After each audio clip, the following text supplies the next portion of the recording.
Wah, wah, wah. Wah, wah. Wah. Hello. Hello. Good morning. Good morning, chat. Hi, Rose. Hi, Bob. Hi, James. Oh, hi, Radiant. Chat, we have one of the devs in the chat. Be nice, okay? Hi, Barrington. How you guys been? How's your day going? How you been? I'm tired, bro. I'm so tired. Hi, Dem. Have I just indeed enjoy your lyric? Appreciate you, bro. I was touching grass, and then once I got home today, I started having like stomach issues, so I was in a lot of pain today. And I only slept 3 hours because of it, so I'm tired. I'm trying to like detox from energy lately, but like today I'm required to drink energy. The detoxization worked for like 2 days, bro. It's going places. How you doing? How are you guys doing? I'm always EP. Just your average day, you know. Stomach problems. EP. And stuff like that. Touching grass, that's good. Yeah, I had to go to the doctors. Had to get an injection. Doing good. Ordered myself a 3D printer on Kickstarter yesterday and just so damn excited about it would take so long to come. Wait, there's a Kickstarter for a 3D printer?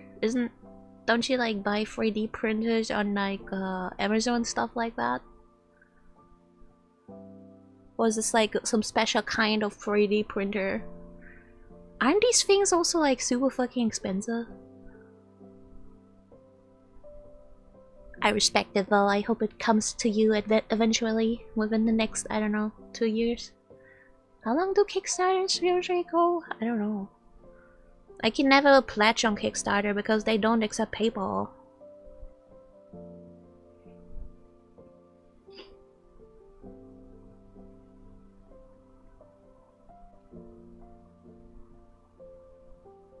A lot of times I can have... Oh, okay. Self-care is important. Yeah, you guys gotta take care of yourself too. James isn't a gamer, he touches grass. That's so real. I respect it. Couldn't be me, but you know, I respect it.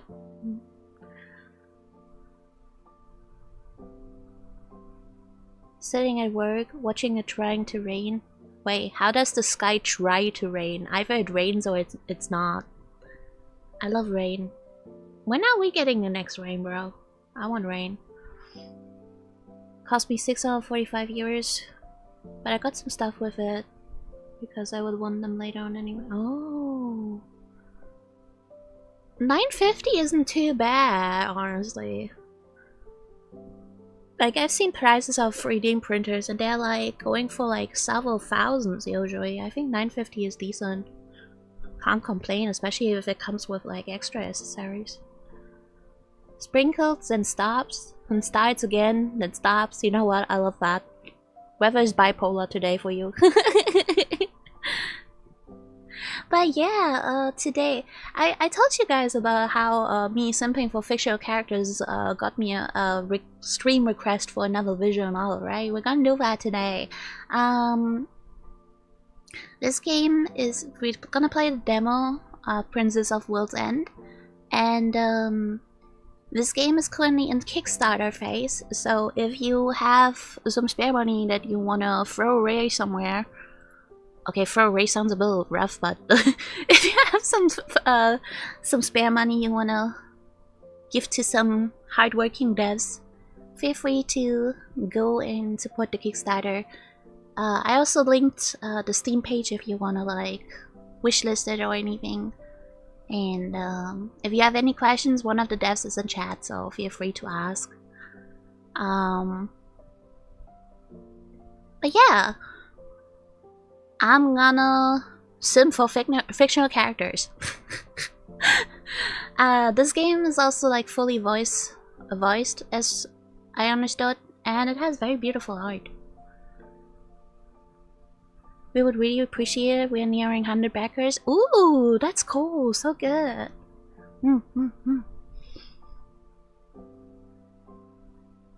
It's a pretty cheap one, especially for what special it has. Yeah, yeah. 950 is not bad, honestly. But I touch concrete, so what does that make me?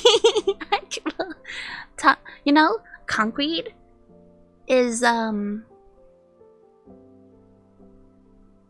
guess you like being stoned? Wait, that sounded wrong. In many ways.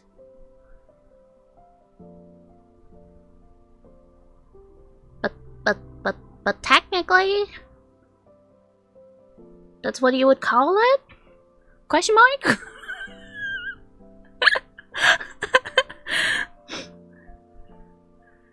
Hi Pisioni! Welcome in, how you doing? Very topical for this game though, honestly valid. Wait, is she like on the Alice on Wonderland trip? Where she like eating a wrong mushroom and like going on like a fucking trip?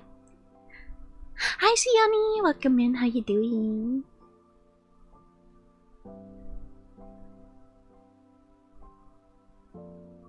The only other printer that has the same feature costs base price 3,500, so compared it's basically a steal and will be my first one, so I can finally print my oh my god.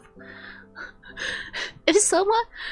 I don't know where people take their money from, you know? Like, people be like, oh yeah, like, this costs this and this, and it's like, totally chill. And I'm like, brother, where the fuck do you pull $3,500 out of your fucking ass?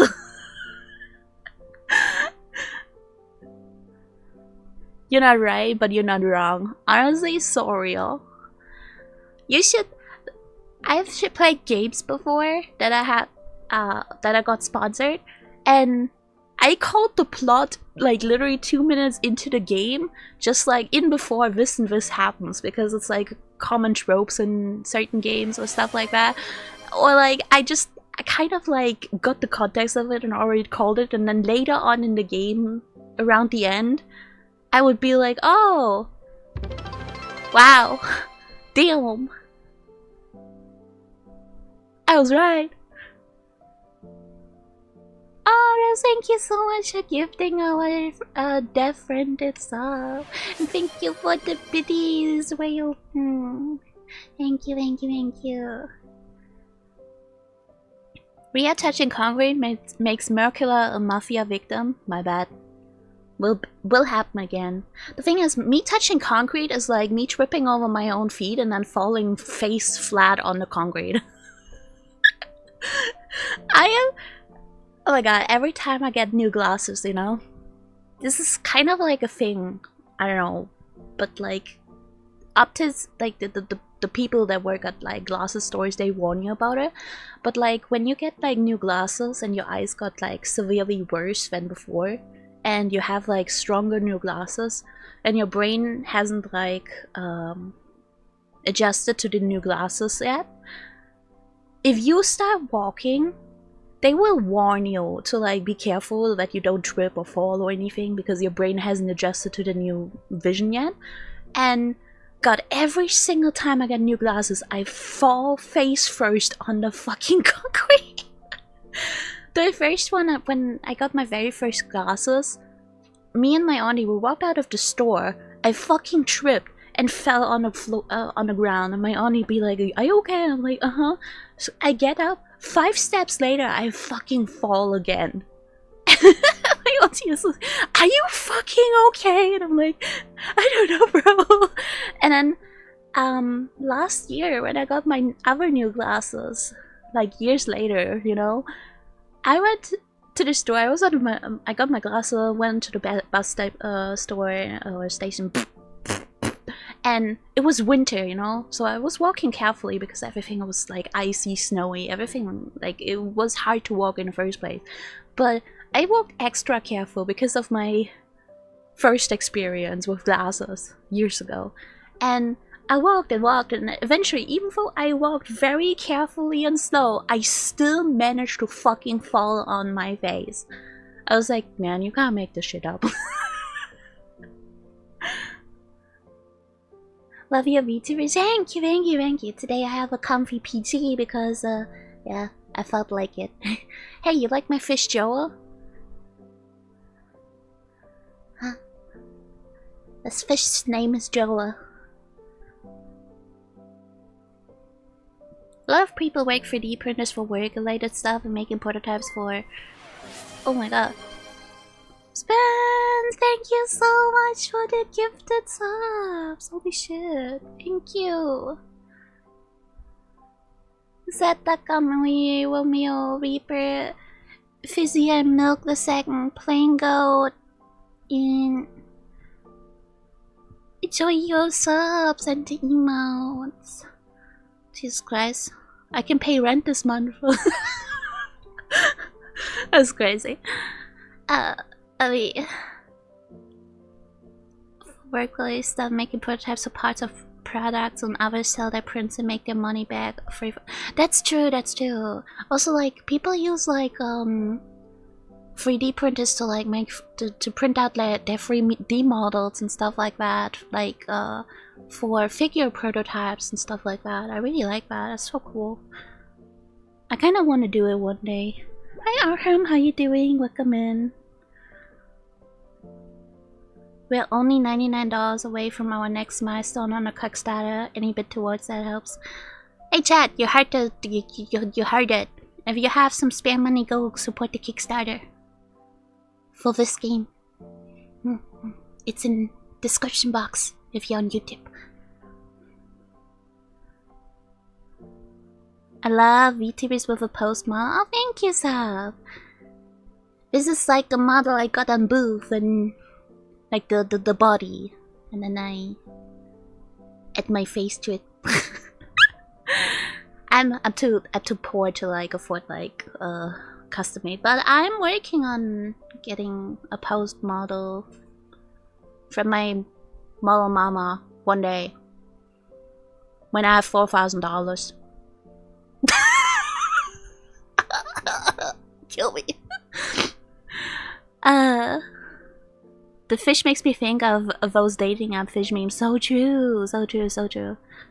Oh my god, you guys remember the hype about that dating app with the horse guy? With the long ass fucking neck? I never played it, but I saw the images of it. It was insane. Have a chill stream, only popping in to say hi before work and say saw hype. Oh, thank you, Spence. I appreciate you. Thank you, thank you. Enjoy work. Good luck at work. I don't know if you would enjoy work. Most people don't. Roo, Rend. Yes, hi, Meister. Rend. Rend. I love to horse memes. So true, so true. Horse memes. Thank you for the pets. Needs an arm to hang on to. Bro, I really do.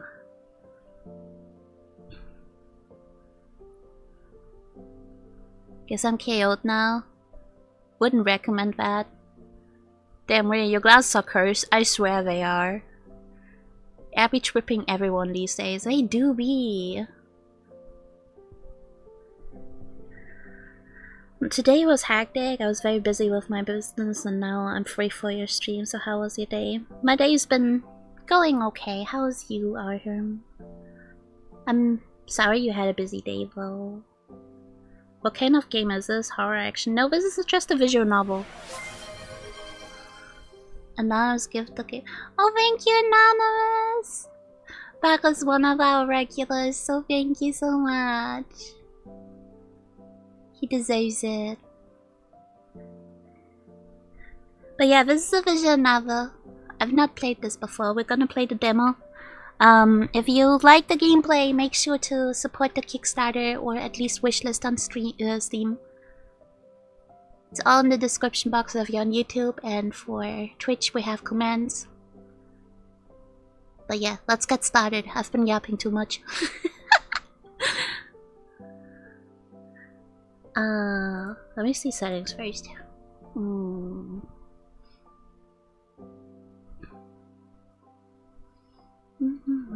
English. Text speed. I like it when it goes fast. Welcome to this special offer just for you. Support this wonderful game, Princess of World's End. Support it to get the game, and if you like the game especially, take a look at the perks and rewards for support the game even more. Take a look at the Kickstarter and look at this visual novel and wish list it on Steam. Aw, thank you, Rose. Thank you.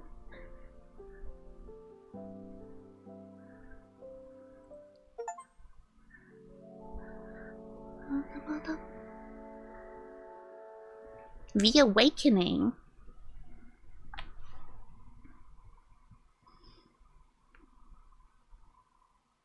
This demo is an early access version of the game. Take note, chat. It's early access version.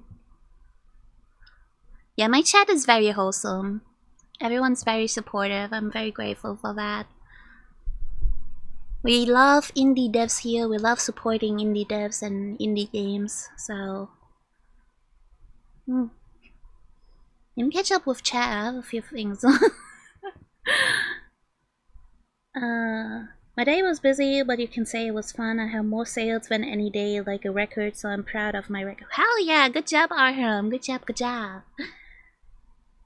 That made me jump, bro. Anything for ya? Oh, thank you. I might be a little bit slow with like reading chat. I try my best. I have 4 chats open. Please understand.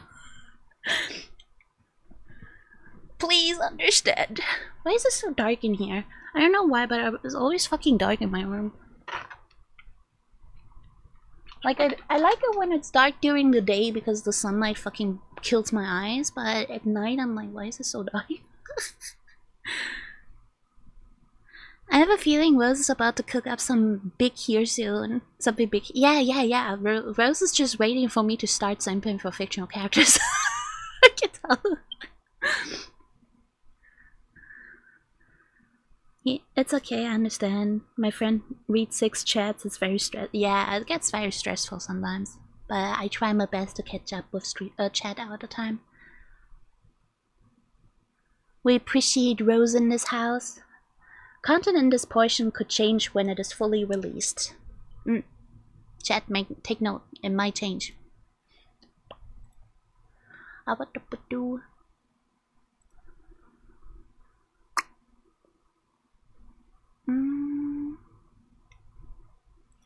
Let me put my own TTS a little bit on the bottom so it's not in the way. Content warning. I did inquire with the devs about like what if there's potential triggers. So they only said drug abuse slightly, but otherwise it's a very chill game.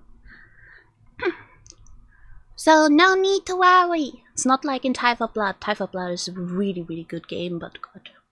So triggering. Hi Vange, are you late? Vicky, so I love you.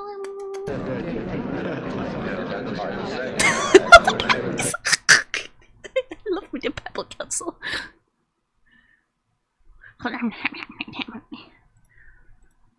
This demo contains offensive language and discussion of heavy topics such as addiction and suicide. Oh, okay, that was not mentioned.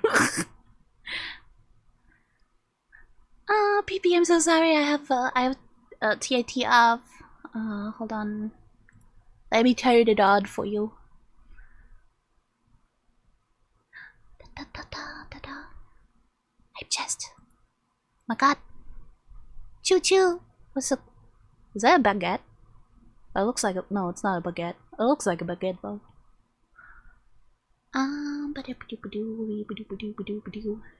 Trigger manager. Yeah, you got an execution. There you go. Ow. My face.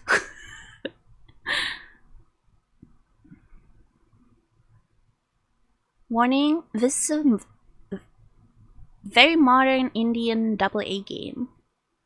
True, true, true. There's like full voice acting in here. No AI. Would love that. Would love that, chat. One day I will voice act in a video game, I believe.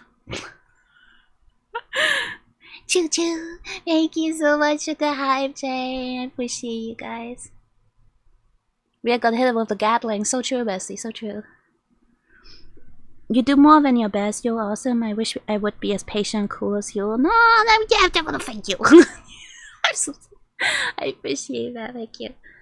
I saw JoJo's Bizarre Adventure, but it was awesome. I underestimated your recommendation. Finally, you being cultured. I am proud of you, Arhem. I'm very, very proud of you. Good job. Good job. Hey, Chad, can we get an applause? Arhem is getting cultured by watching JoJo. We're so proud of him. Let's go.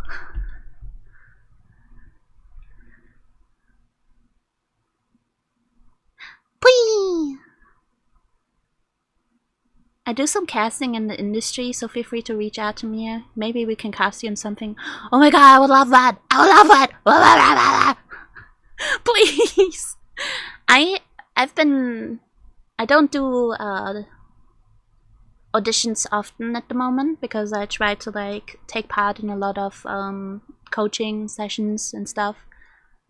I have quite a range and stuff like that, but I like to improve more and learn things. Raya simping for fictional characters. The jutsu of simping. I'm pulling it out. But yeah, I would love to work with you guys. That would be lovely.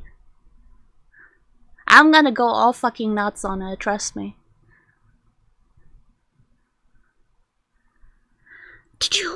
Okay, so this game the demo does have a little bit of triggering content, so be aware. But I was told by one of the other devs that it is not too graphic, so you guys should be fine. Pulling it out, yeah, I'm gonna pull out my massive pee-pee, chat. My massive pee-pee. Was that a threat? I don't know. Depends. Any woman in chat takers? Any woman? Oh well.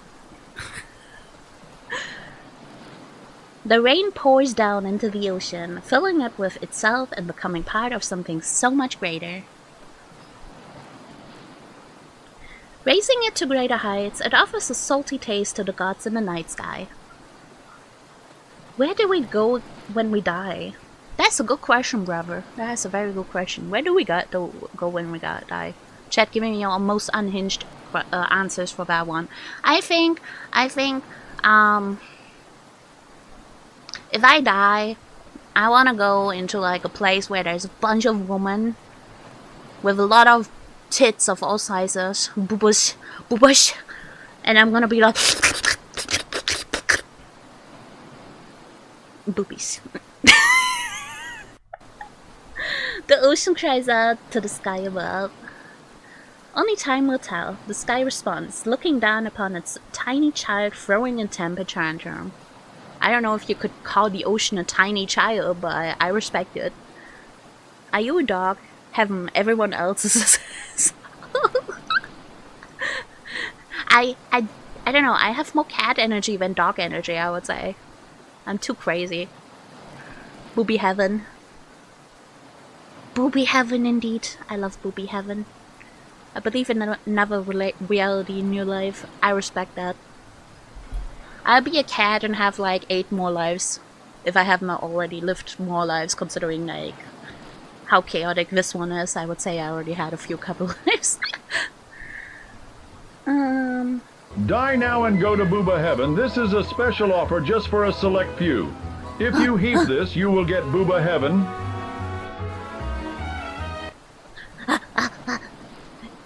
Booba Heaven!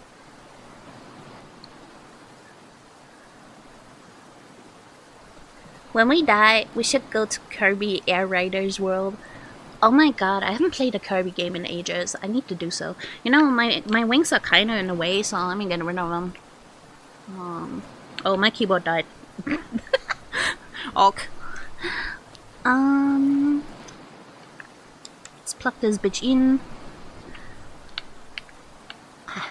There we go. Now my wings are not in the way. I took some singing classes, but in some tries of singing something, I damaged my vocal cords a bit, so my voice is a bit low, but thanks for the applause. I watched JoJo's a bit more and more. I'm sorry about your vocal cords. It's very important. Chat, if you want to sing, that is cool.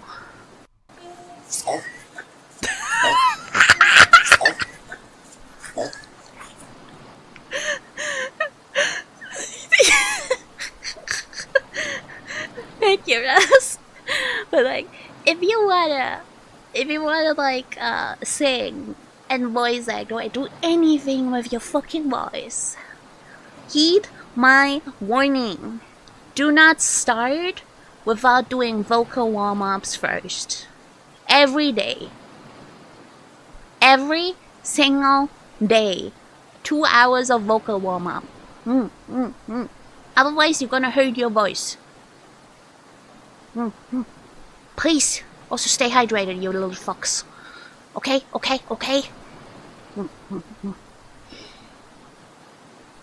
Not unplugged it? No, the battery of it died, that's all. My cat is sleeping. You'll probably start over again in your life. Probably, yeah. Did you know ghosts might actually be living beings from a different reality living their lives and we just can't interact with them? Honestly, I like that. Hi, Yuki! That's a nice way to look at it. It's like you sleep eternally, like you go in your dreams and your body slowly mixes with the ground soil stuff. That looks crazy. I would like not to think about composition of my body 6 feet under. That's why I already decided if I die, I want to be burned. Do not fucking bury my corpse. I want to be burned. The thought of my body rotting away 6 feet under the earth, bro, it disgusts me. It isn't in like from a scientific point, it is like very interesting what is going on in decomposition, but thinking about my own body rotting away, no thank you. Make you what have hats. When I die, I want to go to the world and Dragon Ball Super. You know what? That is a respectful choice. Come to my house and tell them to go next door. No haunting. Just got orbs running around on camera. That's crazy. I have a poltergeist, but he's been silent for ages. I think he moved on.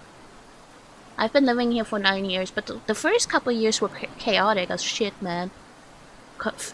Shit constantly flew around, but now it's been quiet. I think he moved on. I kind of miss him. It was funny having company.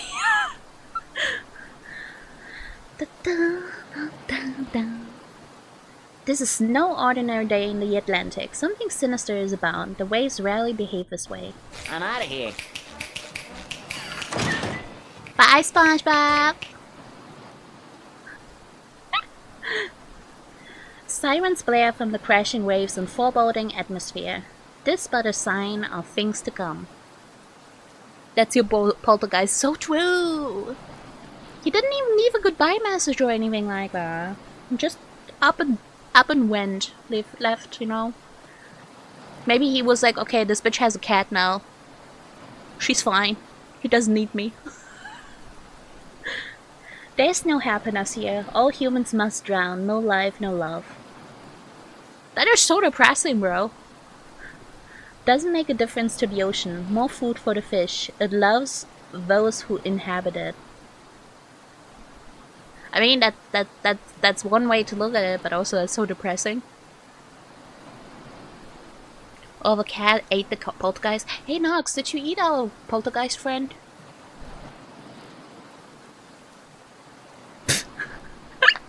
She's like...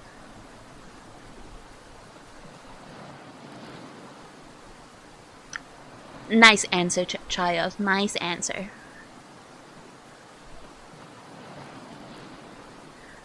Not appreciating foreign invaders, it remains steadfast in pushing those without the ability to reside away. I take that as a yes. I guess so. You know, my cat is special, like that.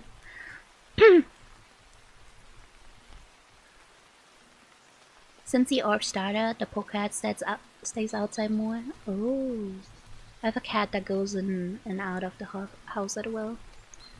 If you live in a rural area, that's totally fine. But where I live, I live on the countryside. But there's still like a big street here, and also I do not trust my cat to go out alone, so I go out with him on a leash when it's like quiet. In the woods, the rain was more peaceful. I was about to say powerful. The pitter-patter of the raindrops rest on the leaves and fall towards the ground. Burrowing into the dirt, the rain sleeps until it is called forth to the sky once again. Little did the rain know what it was in the presence of, in this particular forest lies, someone very special. Someone special. Special! You. But to be more specific, what you are to become. Damn, Chad. What are we gonna become? I wanna become, I wanna become a bra. So I get to touch boobies all the time.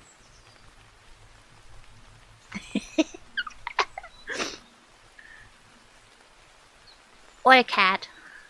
So I can be in people's thighs, you know, thigh pillow. This is a wholesome stream, by the way.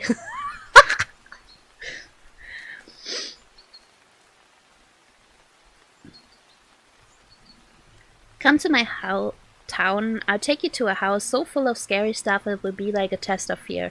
There's nothing in this world that can scare me, honestly. I've been through so much shit, there's nothing that scares me.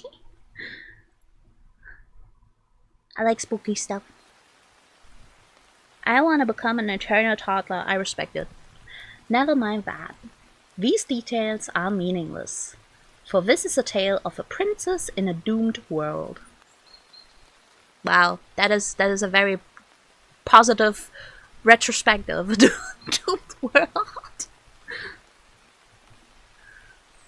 No happy ending awaits her. No happy ending awaits anyone on this rock in the solar system. Damn, okay. Damn.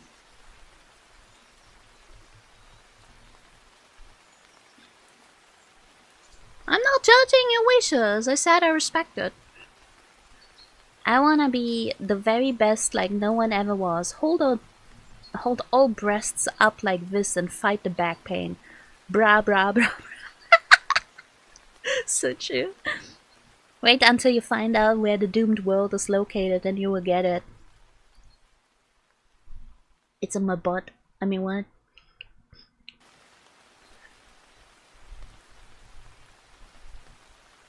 Like, the stomach problems I get all the time, I wouldn't be surprised if my like stomach is like the doomed world. That's so chill for me. The princess slept soundly in the forest. The princess knows not what surrounds her. You are the princess. I'm a princess, chat. Yuppie! I'm a cat. Where's Brainot? Is that anything new? Like, I should not be surprised about that. A sleeping beauty waiting to regain cognition. That was cognition? Consciousness? Consciousness. Wake up, dear princess. Wakey wakey, it's time for school. I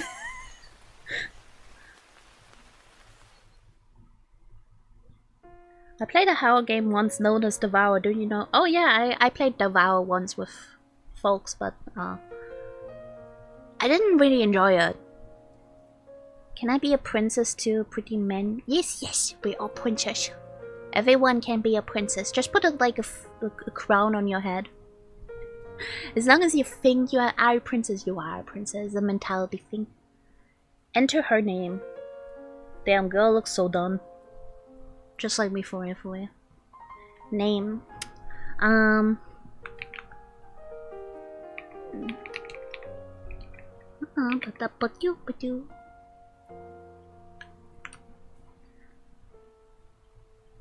As you attempt to move, you find that you cannot do so.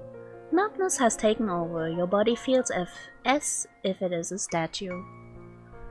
The only feeling comes from the tips of your fingers. Everything lacks such a feeling. Did he OD? You begin to panic. The feeling returns, so cold, so wet. Where am I? How did I even get into a situation like this? Wait, I remember now. It was those guys at the damn rock show last night. Oh, she got drugged. Wait, was she SA'd?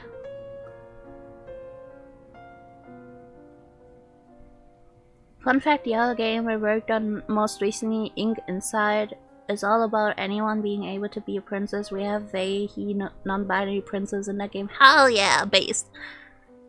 Fucking based. I'm a male, so I can't.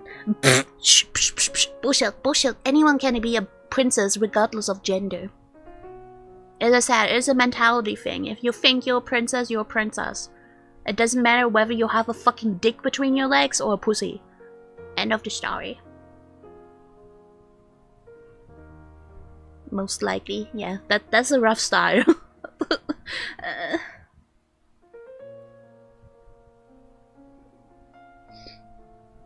They must have laced this shit. I've never taken Numex and had side effects this severe. You move your eyes around looking for your purse, but it is nowhere to be found. This means your cell phone, wallet, and other belongings are gone. The only thing they left behind was an empty bottle of pills. You don't recognize the brand. As if things couldn't get any fucking worse for me right now. They must have stole my purse when I was unconscious. Guess I'll deal with that situation later. First, I need to stand up and get out of the rain.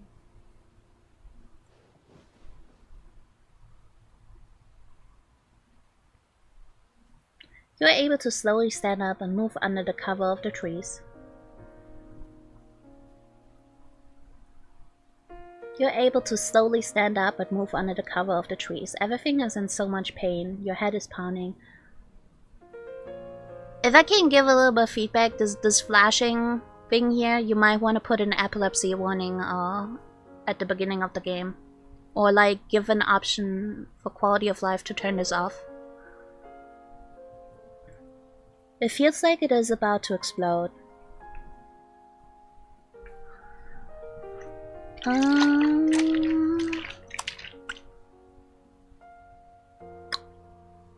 What would I do in that situation? I would probably, considering she's weak, I would come first, like, wait for the rain to stop. You decide to sit down and wait for the rain to stop before trying to go home. Being able to make that journey right now doesn't seem very realistic. Ha! Haha, smart.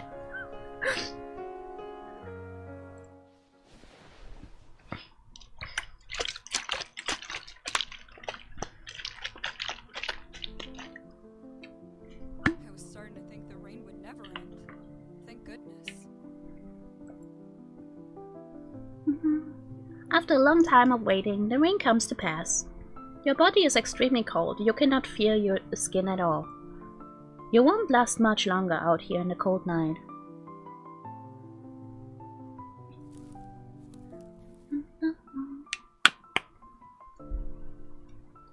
After walking for a couple of hours, you begin to see the outskirts of town in the distance. It is very relieving to finally see civilization again. Only a little further until I can make it home. I can do this. You can do this! After walking for a couple of hours, you begin to see the outskirts of town in the distance. It is very relieving to finally see civilization again. You give yourself some motivation to continue along. However, the truth is, you are at your limit.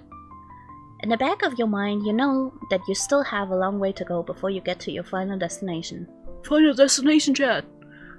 Are we gonna like go on a roller coaster and like death?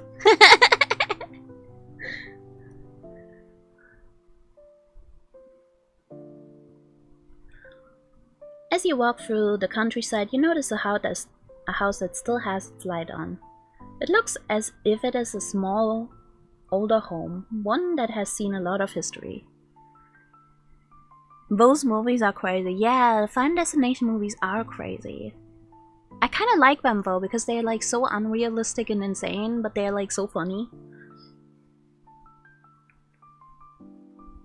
And I one day want to see snow. Oh yeah, you live in an area where there's no snow, right? Just heat. Hopefully you can travel one day, that would be cool. I hate to be this person, but I really need help right now. By the way, is the sound okay, Chad? Do you need me to make the game louder? The Ria roller coasters today felt really based, honestly. Like, me?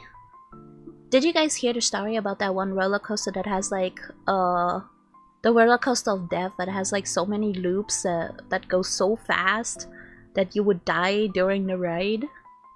That would be my kind of roller coaster. Because I like it going crazy. The roller coaster would be like faster. The faster the better.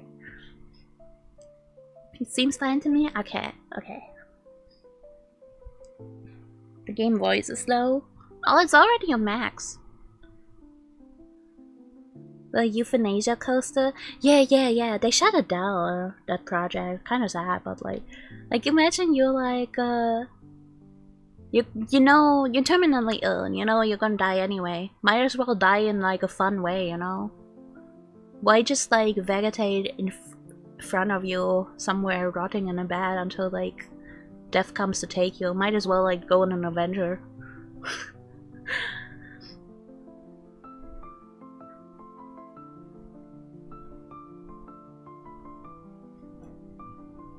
It's part of the culture out here to help people out when they are in need. Even though Virginia is pretty far north, a lot of people here still hold on to these traditional Southern values. Especially those that live in rural areas. Might as well knock and see if they're willing to help me out. A little time passes, then you hear a resident begin to move. Someone approaches the door from the inside. Sorry to bother you so late. I was walking back to the city and got caught up in the rain. To the city? Well, that's a long walk late at night. You're welcome to take a rest inside my house. I will try and help you out the best I can. No questions asked, that is crazy. If I were that old lady, I would be like, why are you out here at this hour? What happened to you? Are you okay? Do you need help? Do you need the police? Six Flags in Arlington, Texas has the Titan. I loved uncontrollably during the ride. Best roller coaster ever. Ooh, that sounds fun.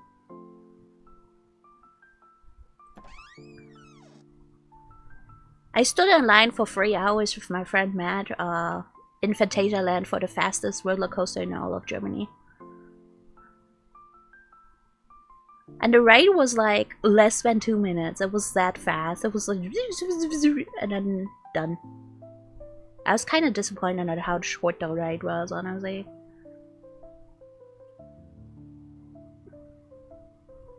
My favorite roller coaster is Wicker Man. It's a wooden coaster that has real fire on the structure. Ooh, oh, that sounds cool. The woman's house looks just as well lived in as the exterior. Everything seems like it is well loved and well used. She looks you up and down with a concerned look on her face. My goodness, what is a pretty thing like you doing walking in the rain on a Sunday night? Yeah, good question. It's a long story I would rather not talk about right now if I'm being honest. Sorry, I didn't mean to be pushy. I was just curious is all.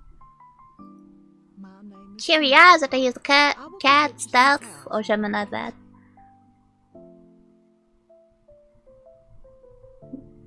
Years ago I went to Holiday Park in Germany. Holiday Park? I know Phantasialand, we have a movie park, we have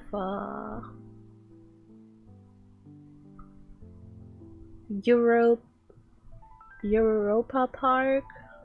The fuck is Holiday Park? Holiday Park is really nice. Where the fuck in Germany is Holiday Park? Like, which park is Holiday Park? We have Phantasialand, we have Europa Park, and we have the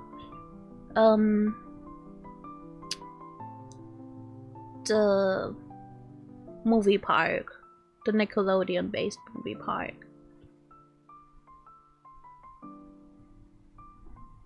Hessen? Oh. I wonder, have I been to Holiday Park and I just don't know it? Sorry, I didn't mean to be pushy. I was just curious. I might have been there, I just didn't know the name. Up to go to Fantasia. Yeah, last summer was my first time there too. Matt invited me to go there. He came to visit all the way from Belgium and we went to movie park. It was really nice. Can't even tell you if it's still open. Europa Park is really cool. I love Europa Park. It's just so far away from me. My name is Samantha. I will go get you some towels and blankets. I have a buddy calling station in Germany. It's Spangdahlem Air Base. I have no clue where the fuck Spangdahlem is. If you need anything else, please let me know. Thank you very much. Nice to meet you. You can call me Princess. Let's just say it's a nickname that was earned, not given. I'm not really a big fan of my birth name anyway, so it was bound to stick. I'm surprised the main character's voice is so mature. Usually people go like with like a cute-ish voice. If they voice act the main character. Usually the MC is like not voiced. But I like this. I like this. Hi Albert, welcome in. Halder Park is near Mannheim in a place called Hasloch. Hasloch. That's a chat. I gotta pack my things and move to Hasloch. No, I don't. I want to get out of Germany at some point. I don't like it here.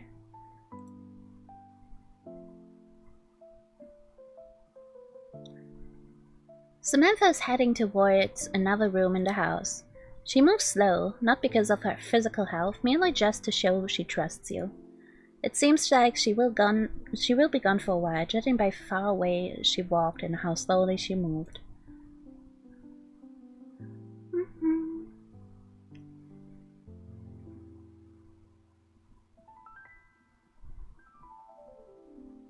You can say Karachi is like the dump of Pakistan. Very big suggestion, don't even think of coming to Karachi. I don't think I will ever go to Pakistan in my entire life ever anyway.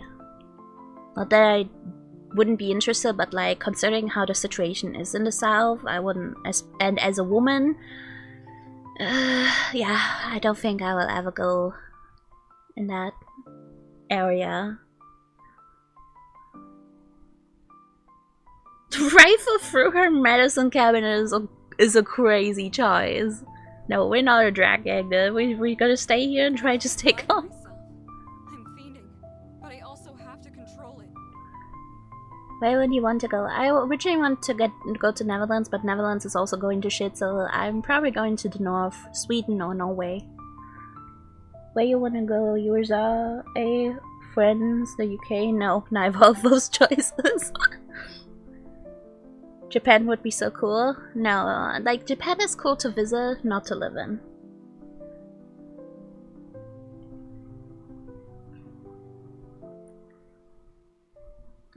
I grew up there as my dad was stationed there as well. Stuttgart, Karlsruhe, a few places I've lived. She wants to leave, but I actually liked it over there. Great food and amazing places to visit. Germany has a lot of beautiful places to visit, yes, but like the country is going to shit because the politics here are ass, and it's getting worse day by day. And our current government is very hateful towards marginalized folks, towards disabled people, towards people of color, towards LGBTQ communities, towards immigrants. And yeah, I don't want to be here. I'm planning to eventually move to Japan. Just gotta do a lot of stuff first. I love the culture, yeah, but like Japan is a work hustle culture, so you gotta be prepared to be working for 90% of your life, pretty much. You're just working, and then you get home and you have like barely any time for yourself. You go to bed and then you're working again. Japan is like just a work culture. And Japan is not as rosy as a lot of people like trying to make it on social media. I have people that lived there for a while or still live. One of my artist friends has been living in Japan for a while now, and she's like a mangaka. She's like, she was like, man, social media made this so much better than it actually is. It's like, when she started moving to Japan and lived there, she was like, man, this is rough. It's insanely, incredibly rough. She got used to it now, living there for 3 or 4 years now. But it is definitely not a place you want to live in permanently if you're like dealing with certain things. Also, like being LGBTQ is not as accepted there yet.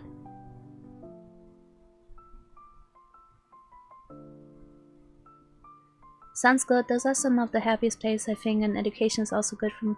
Yeah, Norway and Sweden are really, really good places. For education, for healthcare, for social system, etc. The taxes are high, but like... the high taxes are in order to like help people in that that live in that country. Thank you for the pass.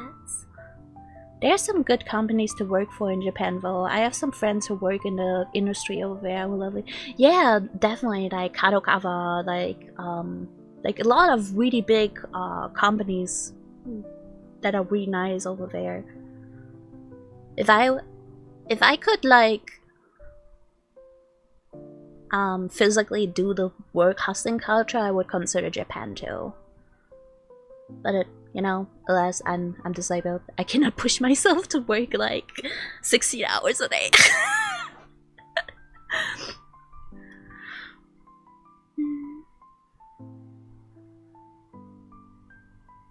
I really want to visit Japan though. I wouldn't mind going there with like a work visa for a couple months either.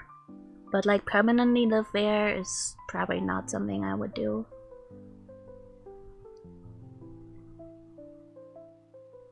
I look to how Norway and Sweden. Guess take the good with the bad no matter where you go. People in Japan will often live at their job for several days before returning home. They even have a name for it. Death March. Oh my god. Thank you for contributing, Marcus. Please don't come to Pakistan. No one is safe here. Even men get violated here. I'm gonna get out of here the second I get my visa from Russia. Damn, that's crazy. My plan is to visit Japan in the snow season. I hope you can like get away from Pakistan. Sounds rough.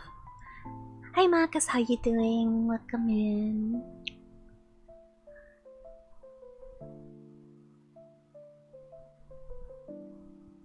Chad, you know what else you can visit? This alternate universe called Princess of World's End. Check out the Kickstarter. Be right back, Craig. Okay, take your time. But yeah, there's a lot of places in the world I want to visit at some point. It's just a matter of money and also safety. Because a lot of places you cannot go there anymore as a woman. Might as well, like, find someone that keeps you safe when you travel. Your addiction rips into you for neglecting it. You do not give in this time, but this is one battle in a long war. Eventually, you will be outnumbered. Only through incredible odds and dedication could they be overcome. Unrealistic goals lead to unrealistic outcomes. You must fight through unrealism. Samantha hands you some towels and a blanket. This will help you with the cold, but another problem still persists. You wouldn't happen to have any painkillers, would you? I'm sorry, honey. I stopped using that stuff a long time ago. There's something I have that will help you out much more than a pill.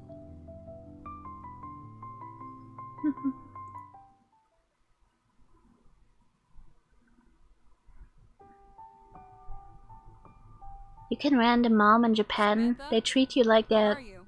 your kid and will take you all over the place, like restaurants, stores, theme park. Oh yeah! You can also like rent a grandpa and stuff like that. And they also have like host families in Japan. I kind of like want to sign up for a host family program at some point in my life. And like stay with a Japanese family to like see how they live. Learn to like properly communicate in Japan and Japanese, because I do speak Japanese, you know, but I want to improve it, and the best way to practice is like to speak with natives. And yeah, a host family program seems very nice. I would like to try that one day.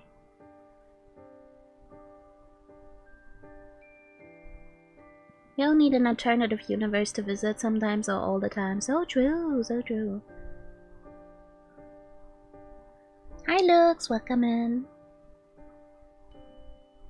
One thing is certain, they have good food. If something is good here, you know Japanese? Yeah, I speak conversational Japanese. I'll probably be speaking more Japanese on Rplay when I stream there, because they have a very big Japanese user base.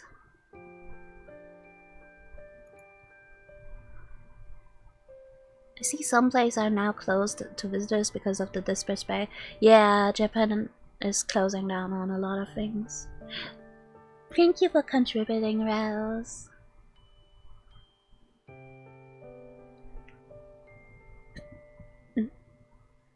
Don't know.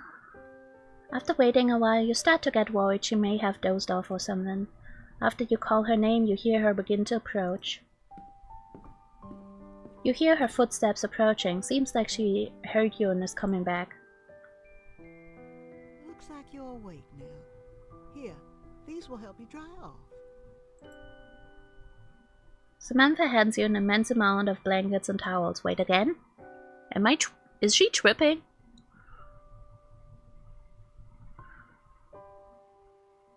When you're doing Rplay? The debut is this Saturday night.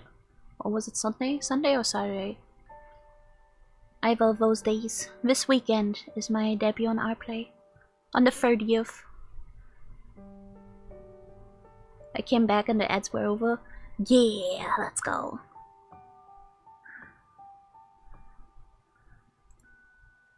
She must have collected many over the years. She seems to have a hard time letting things go. Sorry to keep you waiting.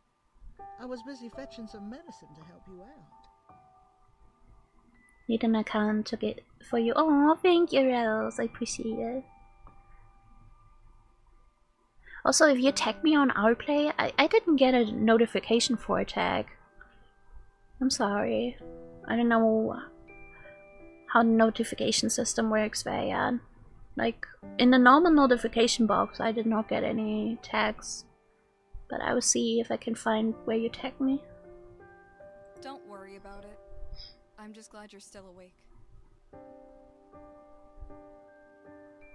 She's a ghost, I bet $100. No, I don't think she's a ghost.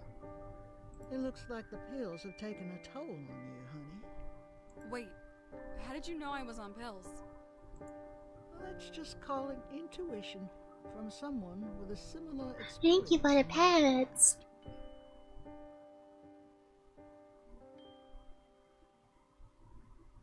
You came to the right person. I can help someone like you. But first, I want you to hear my story.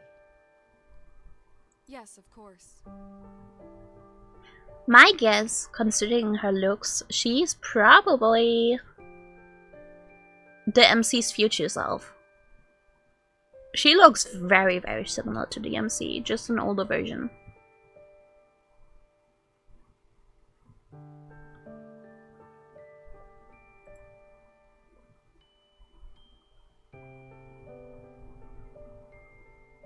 Samantha begins the story talking about her upbringing. She was born and raised in South Carolina in a small beach town. Things were simple and she was happy. After graduating high school, she married her high school sweetheart. Life was going smoothly so far, and nothing could get in her way. Things were not always simple though. Complications began to arise. Around 10 years ago, Samantha's husband was injured at his job working construction. He went to a pain clinic and they prescribed him medicine for it. Little did he know the immense consequences this little prescription would have. His tolerance grew higher and higher, and so did the quantity of his prescriptions. Would be wild. I mean, it wouldn't be the first visual novel where time skip and stuff like that is a thing. 5 years after his first pill, Samantha's husband would overdose and die. Ooh, yikes. Samantha had picked up on the habit as well, but swore to stop once her husband passed away. Doctors turned their back on Samantha. Once she stopped taking the pills, she was no longer a profitable customer. Even though Samantha had stopped taking the pills, her addiction persisted. Deep down, she knew she would relapse eventually. The pain in her heart couldn't be filled with anything but pills. Not that she had any other option. Poor thing. Instead of relapsing, Samantha took matters into her own hands. She was able to find a way to create medicine to help her addiction symptoms. Although she was very vague on the details, she promised that she will tell you more when she can trust you. Finding this information is also what led her to move to Virginia. Apparently this is one of the very few areas in the United States that all the needed ingredients can grow. I need to go for a bit, I need to work again. I'm so sorry. You have lots and lots of fun. I've been through so much. Of course, Rose! Thank you so much for being here. I appreciate you. Good luck with work. I remember playing a visual novel once. Forgot I was playing a visual novel and skipped everything by mistake. No. That is honestly so real. I think we've all been there. I'm glad that visual novels usually have like a log history of where you can just like read what you missed if you accidentally skipped something.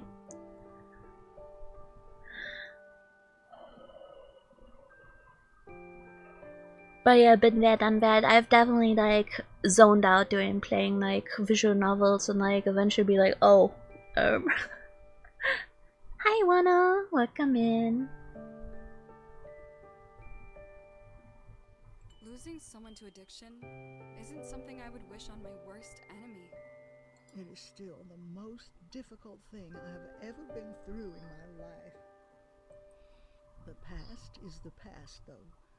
Nothing I can do to change it. Right, I was like, where's the gameplay? Oh no!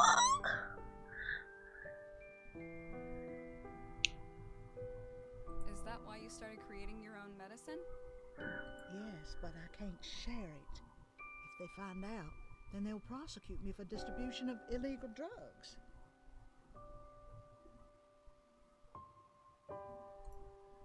An awkward silence fills the room. You can tell this is a battle that Samantha has been fighting for her in her head for years.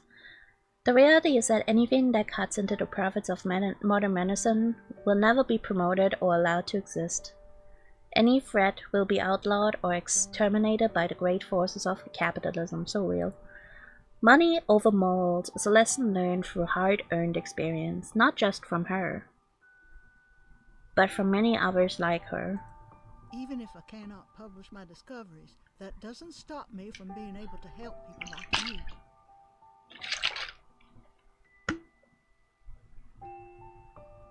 I want you to have a sip of this. As long as you promise to keep this a secret between us.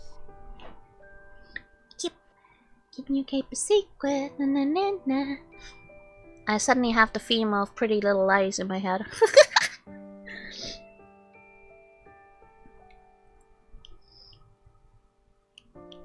Samantha walks off and picks up a strange-looking green liquid in a small bottle that she had set down on a nearby table.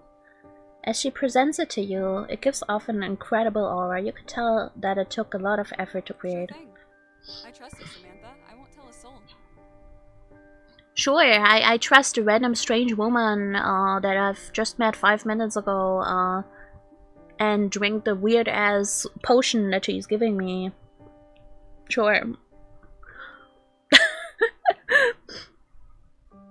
That's definitely a rational decision I would make.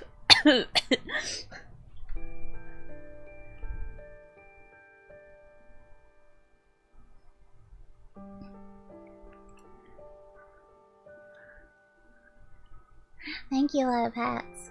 You begin to drink some of the medicine. It tastes very strongly of earth. You can feel the many different herbal ingredients smoothly flow down your throat. Your body relaxes like it never has before. You begin to feel as if you are being pulled into a dream. A dream which becomes more and more vivid with each passing moment. I'm falling. I'm falling, chat. Ah!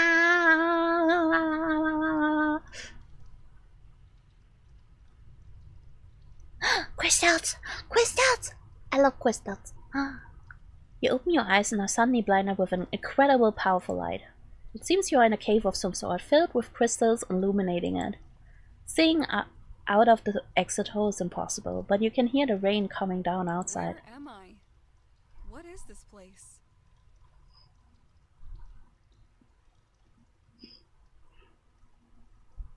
See what I meant by you weren't wrong? Yeah, I mean...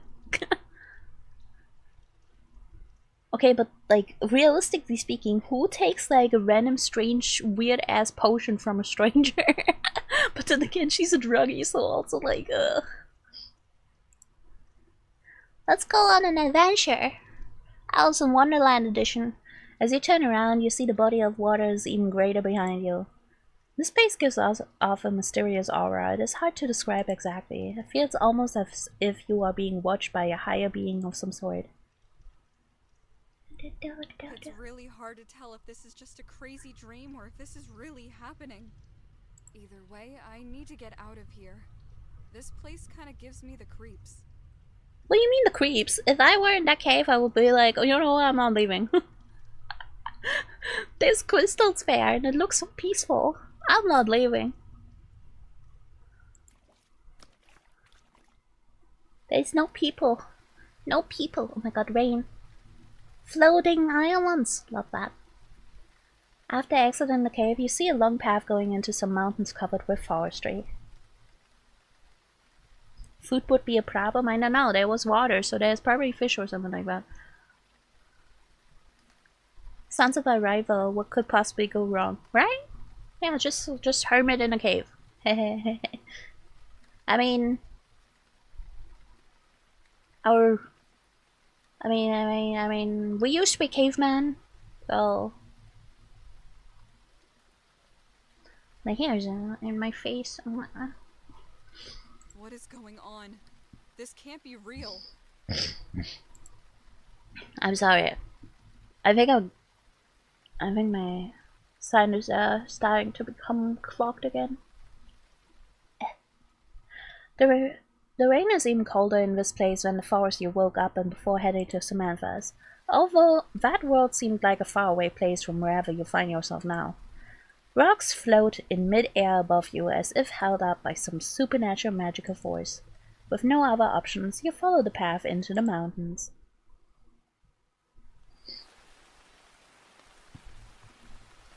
You enter the dark forest and attempt to take cover under a tree to stay out of the rain. The thought of being stuck here forever begins to cross your mind. Normally, you could find shelter somewhere in a rainforest like this, but not now. This place you have woken up in is so far from your reality you don't even know what to do. All of a sudden you freeze in position without even thinking. Something's surely watching you now, you can just feel it. You attempt to silence your panic breathing and calm down. Whatever is close by should leave you alone if you don't alert it. Hi pal, hi Lewin, how you doing?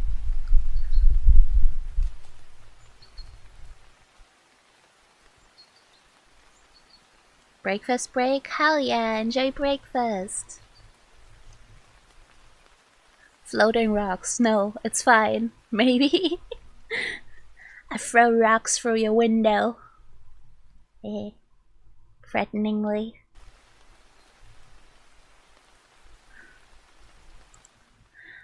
Do do do do do do. I'ma fight it.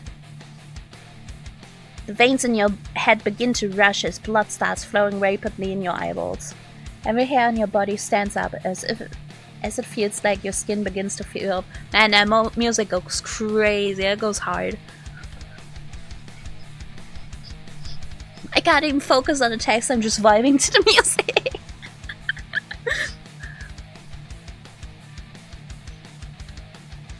Every hair on your body stands up. Well, wait. You feel heat radiating from your skin surface like a star being born in the night sky. Nothing is the same anymore. This is only the start.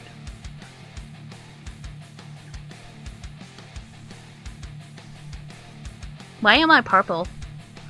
Time freezes, your body begins to float in the air. Pain, fear, anxiety, paranoia, these feelings are amplified beyond the maximum of which you thought possible. However, as you realize this, your feelings are quickly replaced by something greater, something bigger than yourself. They are no longer trapped inside of your head. They are being channeled throughout your entire body. I'm Magical Girl Chat. I have the boss music. I'm suddenly purple.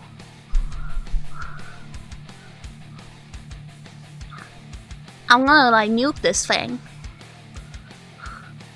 You're tired of being the victim, tired of not being in control. The feeling of despair begins to change into something else, something more useful. Anger, hatred, these feelings you have long suppressed begin to resurface. The power growing within you gives you the confidence to finally fight back. Fight though! Fight though! I'm not afraid of anything anymore. Yeah, fuck this! Come at me already!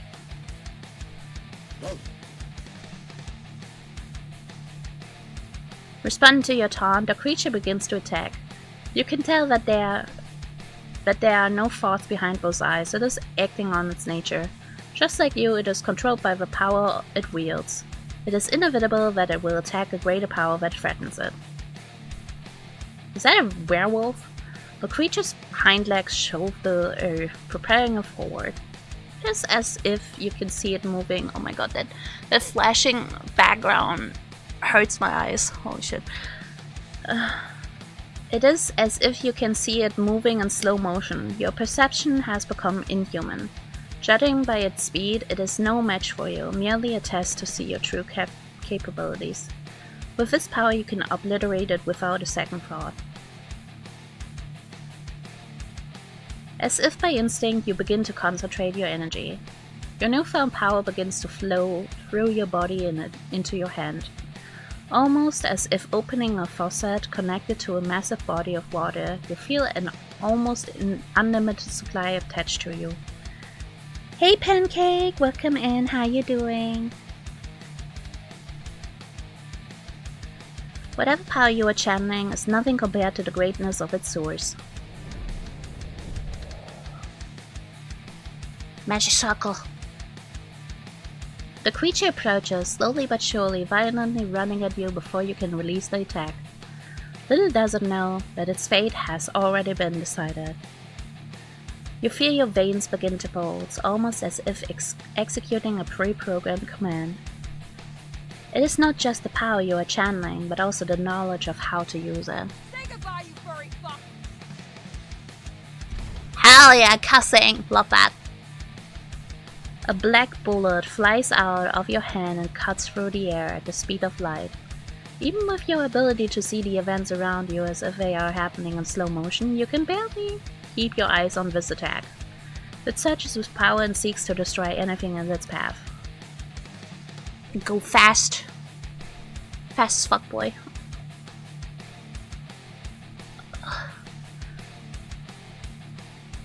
The attack instantly tore through it like a speeding bullet going through a paper towel. Okay, I really gotta say, this flashing in the background, you have to replace it with something else or like remove it because it is really hurting. The creature is frozen in place, unable to move a muscle. You can see the look of terror stuck in its face as it realized this was the final moment it would be alive. I have a really hard time reading it.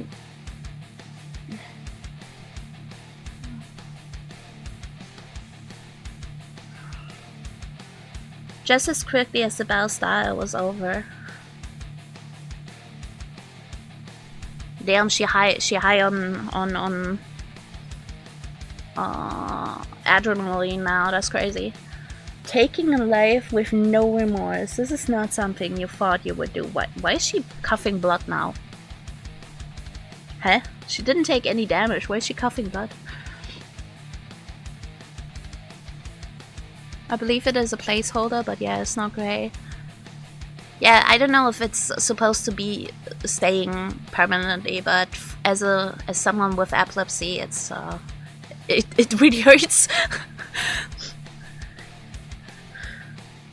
I'm going to go sleep now, so I have to teach some kids. Of course, Arham, get some good rest, sweet dreams. Enjoy JoJo, and good luck with the teaching tomorrow.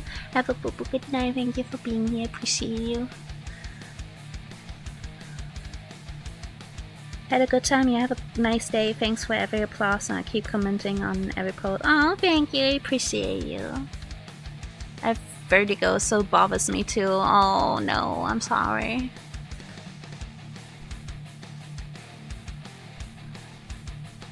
The artist is lit though, pun not intended. She fucking high. But something else seems to be influencing you. You aren't fully in control. Murder is all you can think about. The pain is overwhelming. You feel a new part of you deep inside awakening, a part that should have never been born. Many voices in your head hurl commands at you with one thing in common. Destruction. Use your overwhelming power. Use it to destroy the wrong things in the world. However, the voices begin to get quieter and quieter. The silence finally allows you to think again. Evil Booba. Evil Booba! An MC that goes absolutely fucking feral. I like it. Just as quickly as the creature was killed, it vanishes from this world. So many unexplainable things happening at such a rapid rate. Your negative thoughts begin to rush back into your brain, going back home to where they belong. As you look down, you can see that you are slowly transforming back into your original form. You're right back where you started, in the forest, in the rain. All alone, just as you always have been, with a feeling of dread and solitude overwhelming you. The darkness inside of you begins to vanish and is replaced by sorrow as your power fades away. I can't do this anymore. I give up.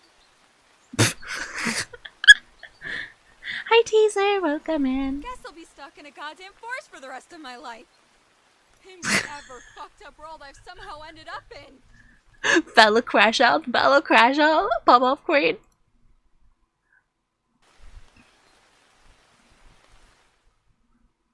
Suddenly you feel mysterious energy surround you. Everything begins to fade away once again. Why am I in a palace? It seems your prayers have been answered. Although you have not returned to your home, but have been transported to an even more unexplainable place than you were before. You stand inside of a massive castle. Judging from the silence, it seems devoid of any people. However, everything is far too clean for it to be abandoned, so where is everybody? You are incredibly powerful, I must say. A girl walks in front of you after silently watching you mentally struggle from behind. She seems like she's around your age, a little too familiar. You wouldn't be surprised to see someone like her at a rock show. But in a medieval castle? I like her design. Hey woman. Hey,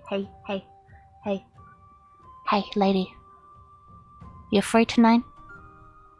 I don't know your name, but you're free tonight? Huh?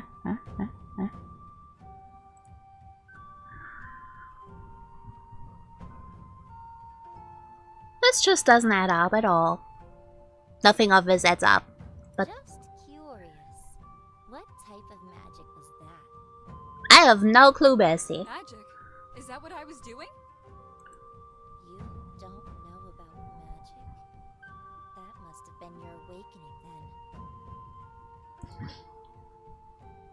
The girl begins to look flustered and falls silent for a moment. You can tell she's processing a lot of different thoughts, deciding on the best course of action. Firstly, my name is Kusunohime. I'm the goddess of vegetation and am responsible for governing all life on Earth. Oh my gosh, she's a goddess? I'm gonna fuck a god.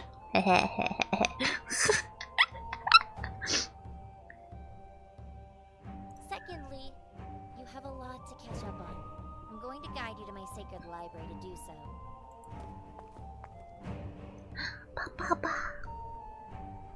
Kusanhime walked through the hallway behind you into a large corridor.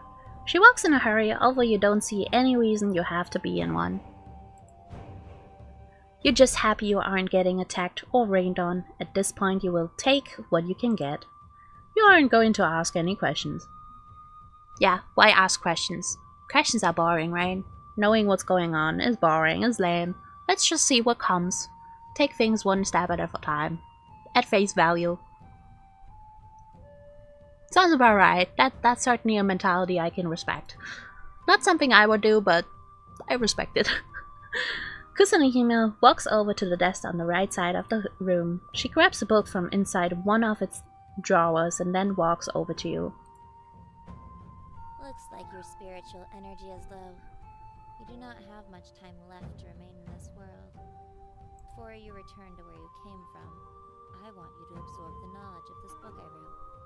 It will teach you the basics and we can go from there. Hi, Sensei. Kusanhime uses some sort of magic and the book begins to emit a strange light. As you look into it, your vision fades away. You begin to have a flood of knowledge enter your brain. It's bright. When a world is first created, so is a place called the Spirit Realm. Although it exists in a separate dimension, it is connected to the life on its original planet. The gods and spirits of that world reside in the Spirit Realm, and they govern all aspects of it. The Spirit Realm for Earth used to be vibrant and full of life. That was until the Void arrived. Notes read. The Void arrived to Earth's Spirit Realm around 2 years ago, shrouding it in darkness. With its arrival, it brought an army of evil spirits with it, which waged war with the Divine. One by one, the gods of this world were captured and fed to the Void, being farmed for their spiritual energy. The only god who survived was Kusanhime, who went into hiding and assumed the role of all the gods in their absence.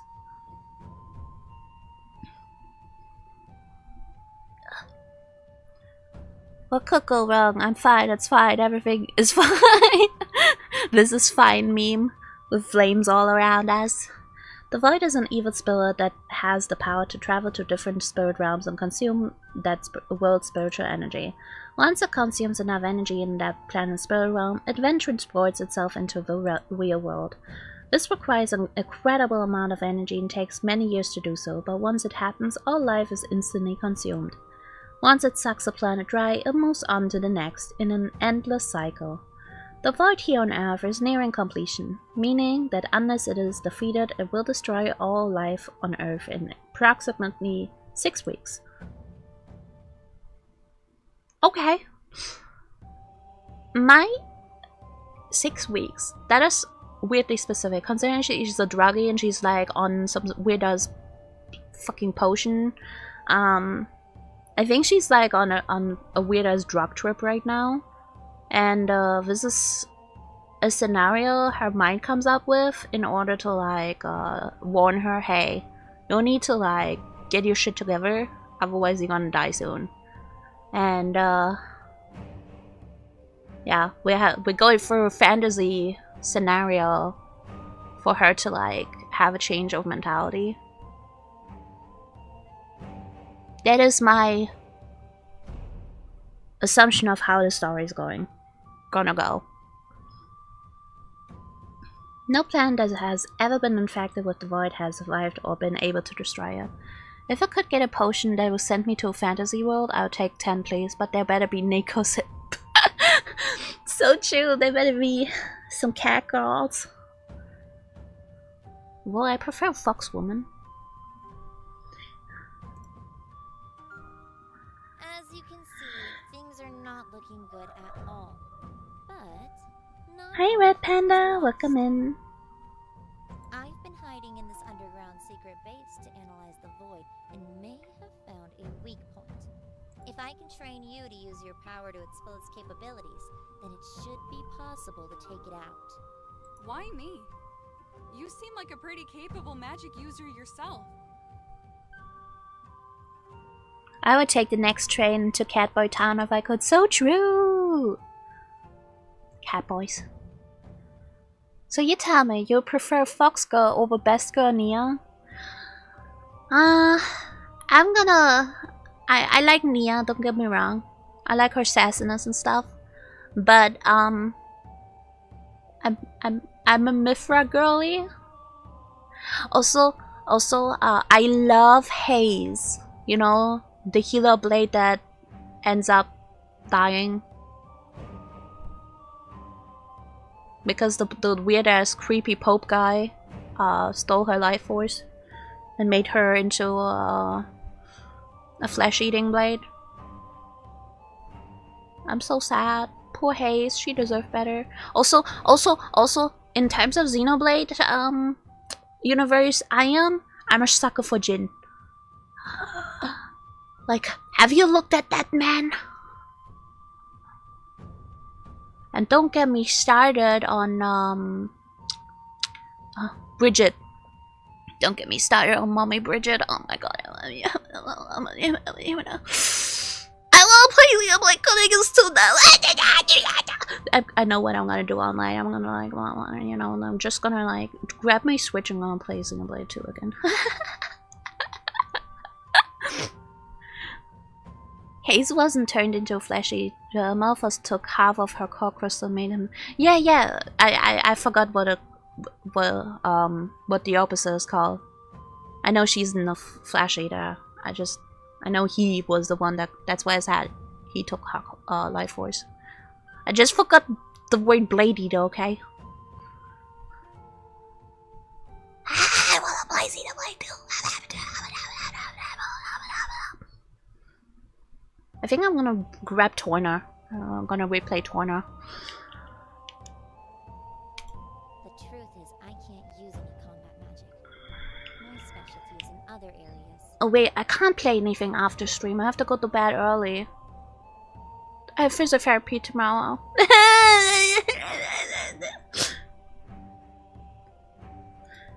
don't think it makes me any less of a magician. I'm not insecure about it at all. I'm not insecure about it at all. Look at her face. Chat, hold on. Let me get my ass out of there. Look at her face. She's not insecure. Not insecure, by the way.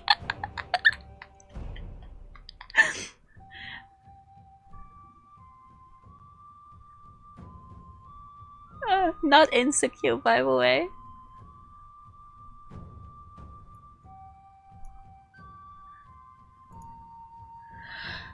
Bed after stream, Loomis. Yes, bed after stream.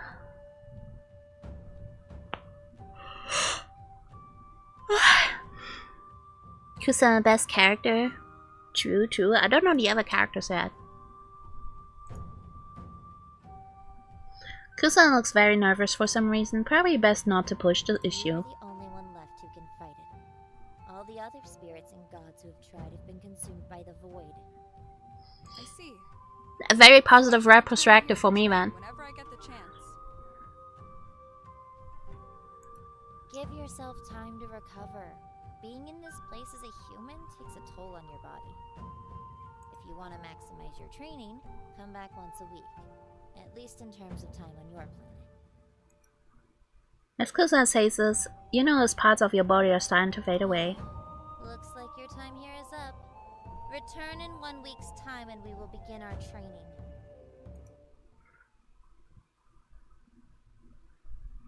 Your vision fades away as you begin to drift between this place and another. Meow, the feeling of falling again.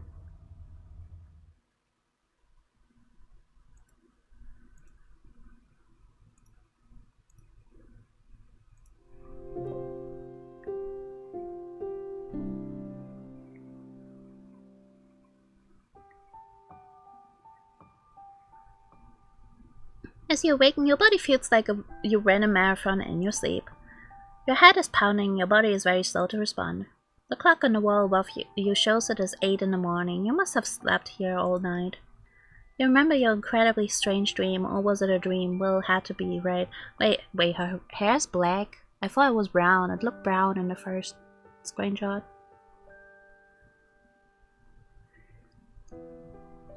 Forget my grandma theory. I thought her hair was brown. She no longer resembles the grandma. The couch you have awoken on is incredibly comfortable, which makes it hard to get up and get going. It sure is nice to wake up somewhere that isn't the ground. The pillows make it feel like you are floating in mid-air. You cannot stay here forever though. Your destiny awaits you.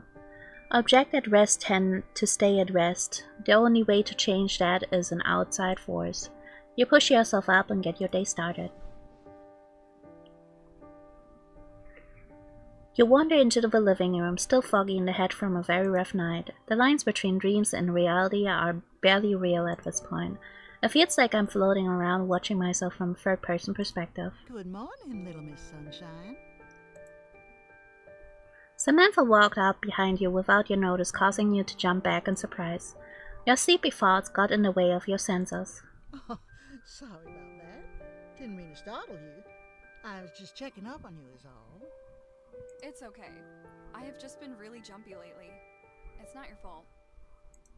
Looks like the remedy had a very strong effect on you. Your side effects are a lot worse than mine were. Side effects? What are the side effects? Well, the normal ones are minor muscle fatigue and drowsiness, but instead it knocked you out cold. I had the strangest dream ever. Must have been the medicine at work then. Hopefully, since the side effects were stronger, the medicine will be stronger as well. You will still have cravings, but they will go away as long as you take a dose once a week and stay off the pills. Weirdly specific. Once a week. Weird coincidence. Weird coincidence. I just feel like a human experiment at this point. You're not in agreement to stay off the pills, but something still seems wrong. It feels like you're forgetting something important. Shit! Today is my first day at work. I totally forgot. I gotta go. My shift starts in an hour, but if I run, I should be able to make it. Oh no! Hurry up and get out of here then. Come back sometime next week for another dose.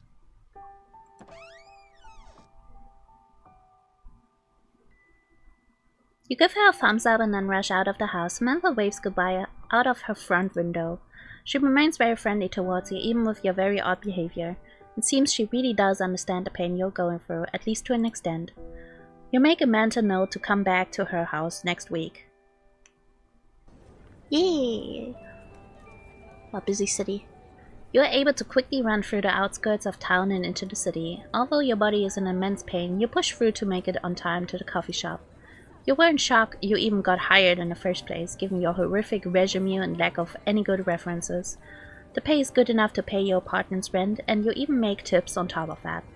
If it wasn't for this job, you were most likely going to get evicted soon. Don't want to lose that one, I guess. You make it to a coffee shop, appropriately named Coffee, with minutes to spare. Imagine opening a coffee shop, naming it a coffee. Straight to the point. Must be an autistic owner or something like that. The shade from the tall buildings nearby provides some much-needed cooling. The summer heat is in full effect this time of year. Looking in the window, you see your reflection and are horrified. It looks like you were hit by a truck and fell in a puddle of mud. Damn. Might want to take a shower. You take a moment to fix your appearance up as best as you can before walking in.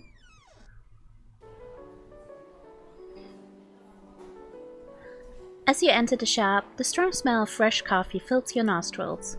That shop is so cute, look! It has like that old rustic look and like the, oh my god, that very old cash register. I love that. That is so cool. I love that.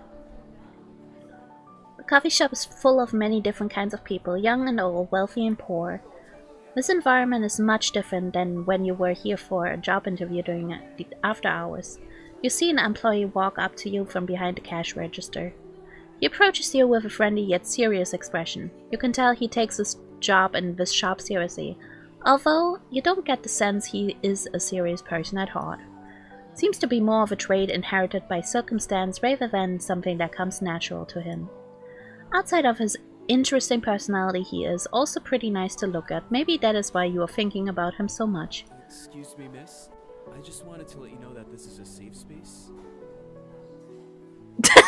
Imagine you come into your workplace and your co-worker's like, "Excuse me, miss? I just wanted to let you know this is a safe space." Huh? What kind of pickup line is that? I like how you go from being purple and demonic to working in a coffee shop. So true. You look around for a moment and notice a number of homeless people with small cups of coffee. It seems like this place acts as a sort of safe haven for people that have fallen upon a heart. He thinks you're a homeless person. Imagine you're at the first day of work and your coworker thinks you're a homeless person. And you're like, I'm sorry, I work here, I just kind of forgot to take a shower. He must think you're coming here to be because you're one of them. Oh my god. Well, he's entirely wrong. Sorry, I'm not homeless or anything. I'm actually a new employee. Today is my first day. This is embarrassing.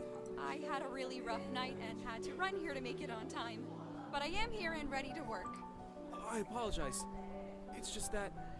well, never mind actually. Never judge your book by its cover, chat. Never judge a book by its cover. You don't know what's going on with people. My name is Xavier.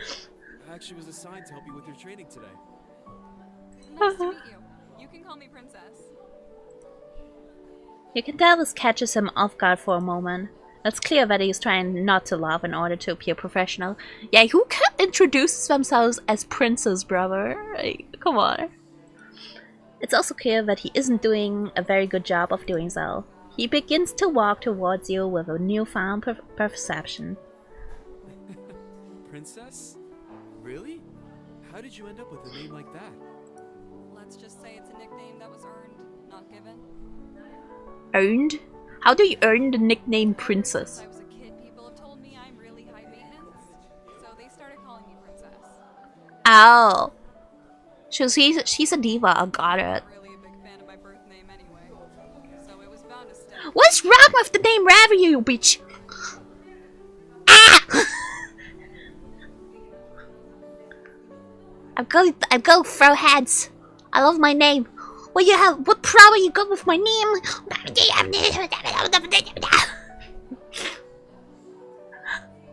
Don't worry, I will be a low-maintenance employee and save my princess-like behavior for outside of work.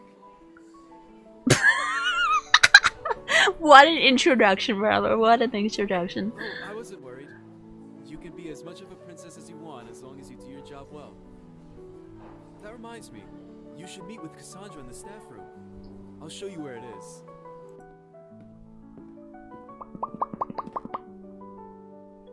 Damn, what got her so depressed? Did she get dumped or something? I think she got dumped. As you walk into the staff room, you immediately see a woman named Cassandra sitting at a table half asleep. Oh, she's asleep? I thought she's depressed. It seems like you aren't the only sleep-deprived person in this coffee shop. She's completely unaware of your entrance, but she also kind of looks at peace that way. She has a bad habit of dozing off whenever she is on break in here. Don't hold it against her. Based. She just like me for real, for real. Don't try to talk to her before her alarm goes off. Just trust me on that one. Same. Don't fucking wake me up. If I sleep, I sleep. Don't wake me up. I'm gonna be very grumpy. Xavier has a fearful look on his face and makes no attempt to bother his manager during her break. She seems like he probably has experience trying to get her to wake up forcibly in the past. Judging from how he is acting right now, it is safe to assume that it did not go well at all. Alrighty, time for me to get moving. How's she so chipper instantly after waking up? What?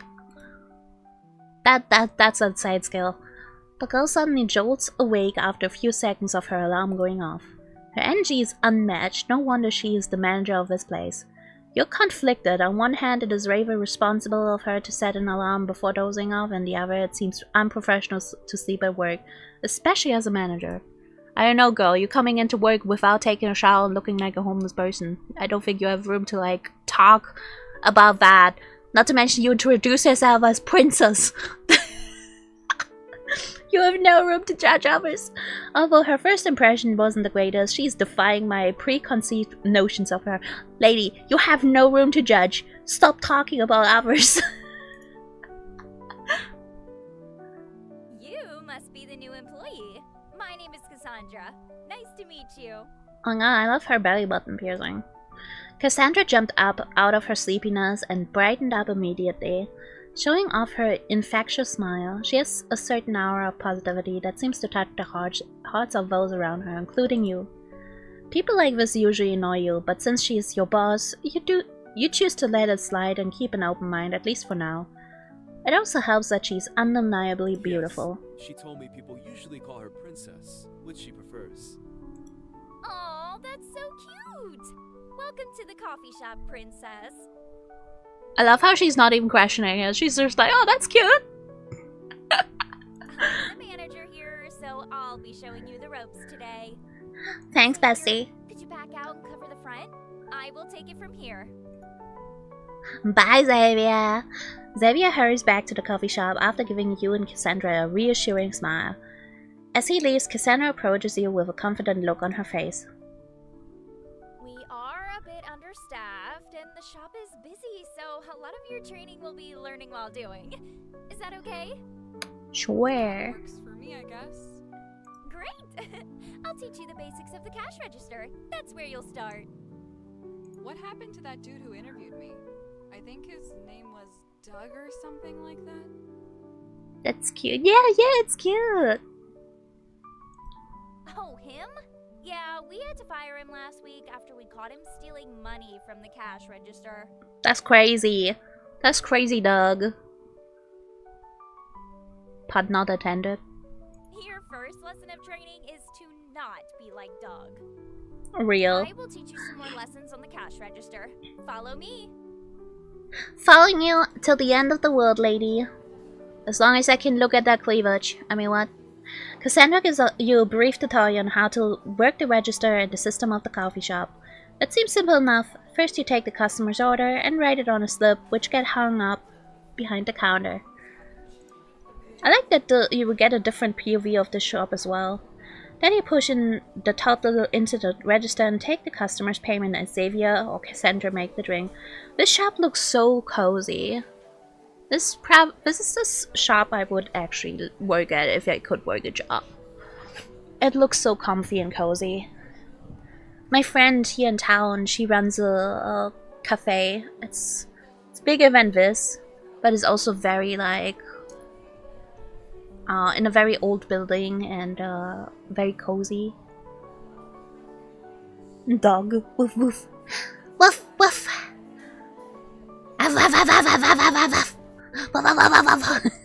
Wow, wow. How does someone bark? I can't bark. I can only meow.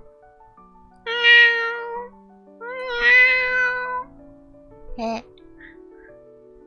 Like, you know me, meow. Then you push in the total into a ledger and say, I can take the customer's payment as Xavier or Cassandra make the drink. Alright.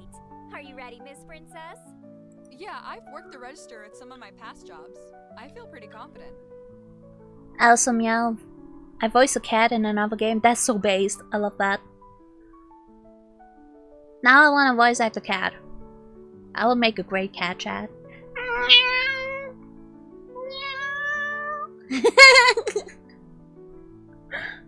Be careful though. Some of our customers can be very difficult and will get very angry if you mess up their order.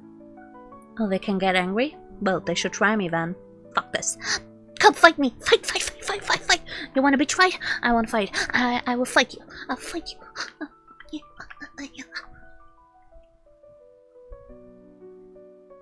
Karen's giving me attitude is like, I will give you attitude, bitch. Try me. That's okay. Difficult customers aren't anything new to me either.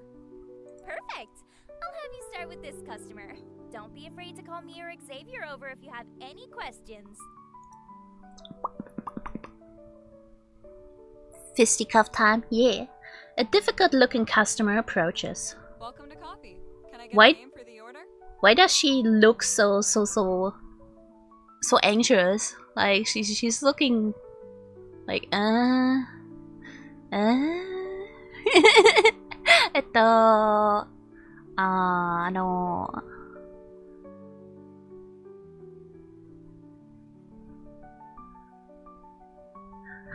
I think it's the angle of her head. Yeah, it's the angle. Welcome to coffee. Can I get a name for the order? The name's Martha. Not that you would care.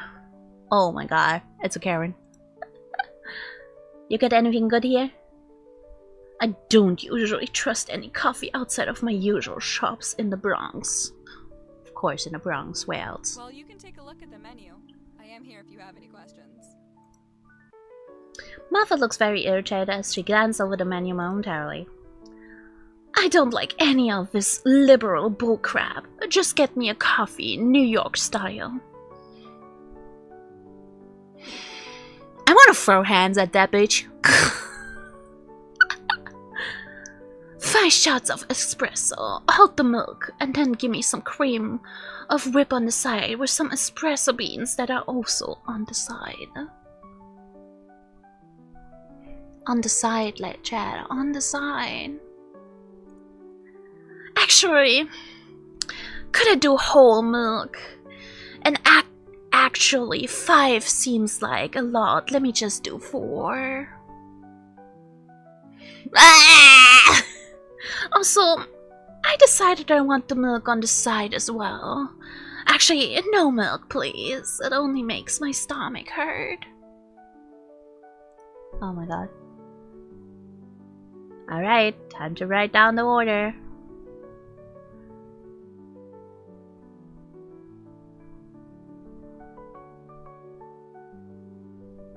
What's the difference between whipped cream and cream of whip? The customers are too real. I worked at retail for 4 years as a young adult, and we had Karens like this. So true. I've worked in a shop before, not in a grocery shop or anything, but like in a dance clothing or dance clothing store, for the traditional and non-traditional dance, like for ballroom dance and tango and stuff like that. And god, we sometimes had like very snotty customers come in, like very, very rich, entitled, snotty brats. And god, it's not only females, it's also like the males. They're like, yeah, I'm like too good for this. So, I'm like, sir, we only have this product. Either you take it or you leave. I don't give a fuck. I don't care if you have money. You're nothing special. Either you take this product, which is the one we have on the shelf, or you leave. Go find something else.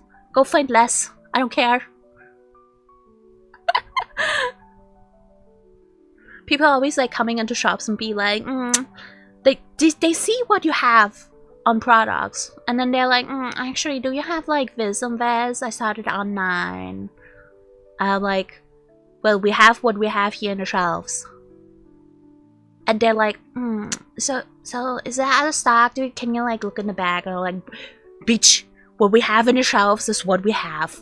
Take it or leave it. Stop asking me. If you saw it online, just order it fucking online at this point. I don't care.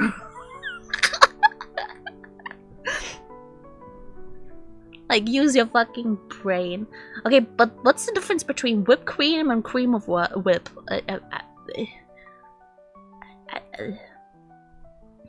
No milk. 4 espresso shots. Alright, I will have that coffee ready for you shortly. You begin to help out the other customers in line as Xavier creates a complicated order for Martha. After Xavier finishes the order, they give it to you and call out the order number. This should be the correct order. If she's like bitching about whipped cream or cream of whip, I'm gonna like whip her ass.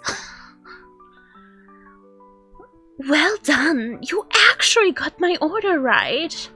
Well, surprise, motherfucker! Martha hands you a $5 bill and walks off with a smile on their face. You pocket it while Xavier and Cassandra aren't looking and continue assisting other customers. Drug money!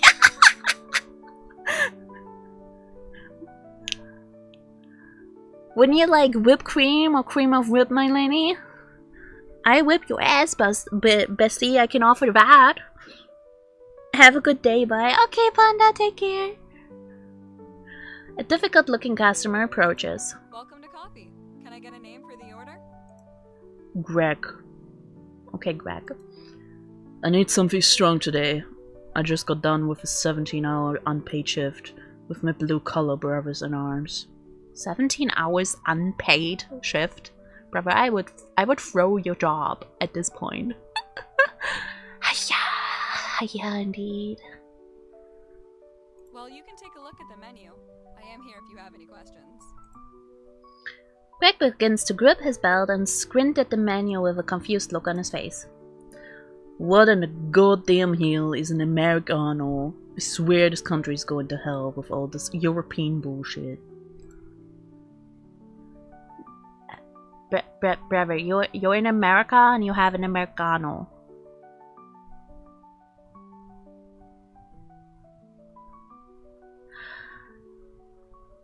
Why are people stupid? This game is way too realistic. Let me get a dark roast with some hazelnut creamer and 3 packs of sugar on the side. Actually, ordering creamer that has nut in it sounds kinda gay. Let me just do half and half instead.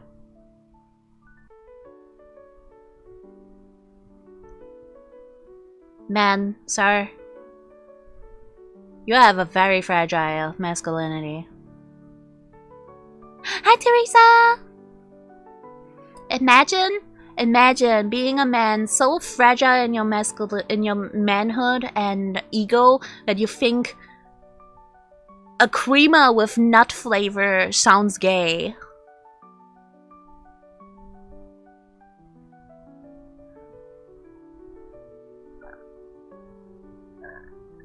I give up on mankind. You know what? Screw it. Ain't nothing wrong with being a little fruitcake on as long as you voted for Bush. Huh? Let me get hazelnut, but this time making an extra dark roast and add another pack of sugar on the side. Huh?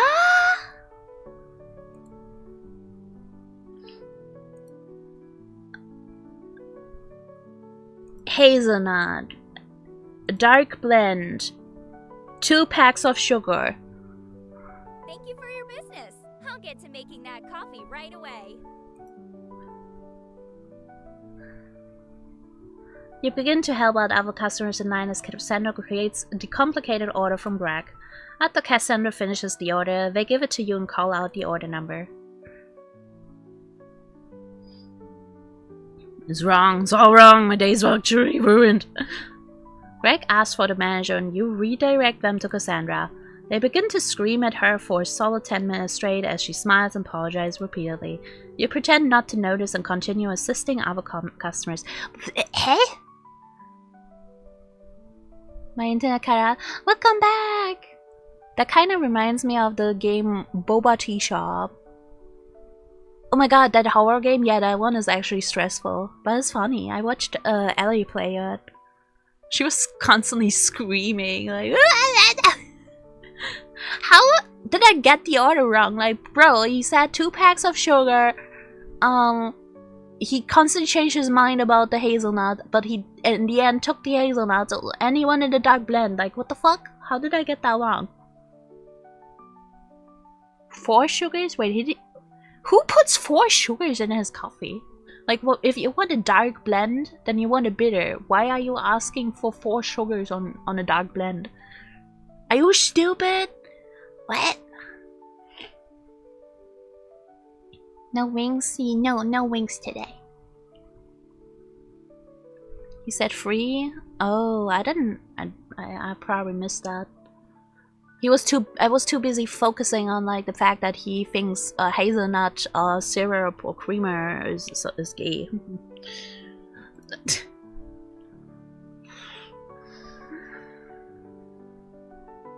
A difficult looking customer approaches. Is that all I'm gonna do now for the next 40 minutes? Welcome to coffee. Can I get a name for the order?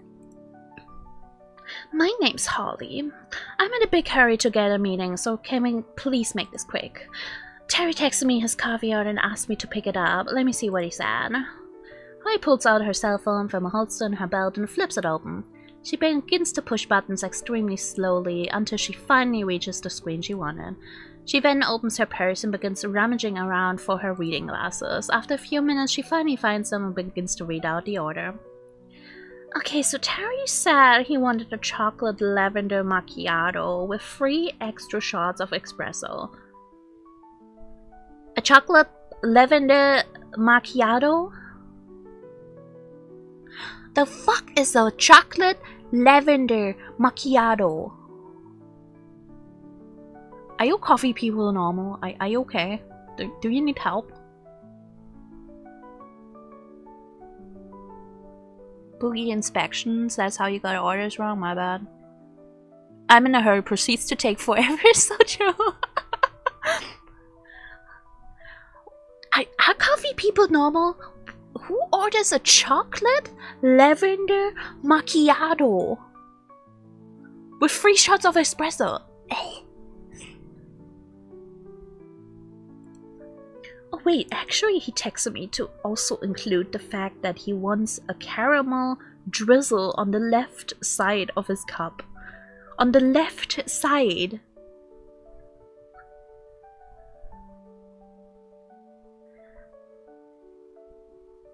What?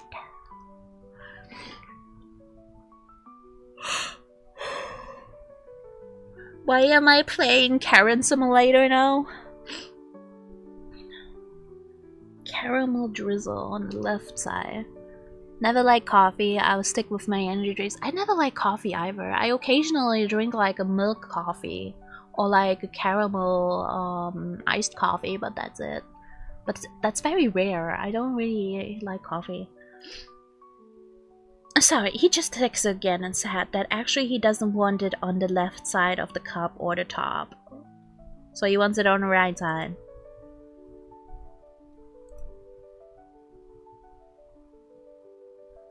Chocolate lavender. 3 shots of espresso.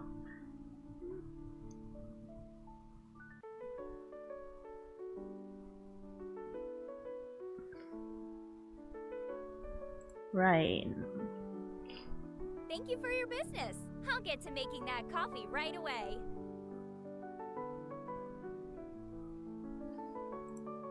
If it's right and bottom of the cup for the drizzle, I'm gonna throw hands. At the cursor, I give a call the number. I fucking hate.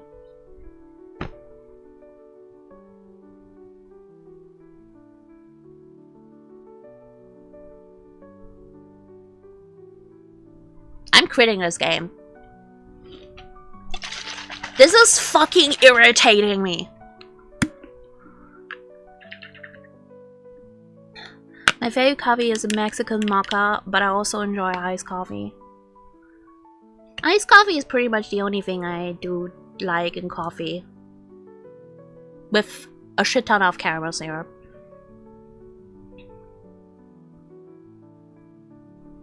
Can't do caffeine, get hella weird. That's valid. Coffee is not for everyone. Never had coffee. I very rarely drink coffee. Like once in a blue moon, bro. I don't like it really. I don't even have a coffee machine at home. Whenever I have people visiting and they're like, where's your coffee machine? I'm like, I don't have one. They're like, you don't drink coffee? And I'm like, no. And they're like, but my morning coffee. And I'm like, I don't know. Like, here's an espresso maker. You can put it on the oven. I have an espresso maker, right? And like one of these Italian ones. And I've not once used it. I just have it for guests if they are so desperate for coffee.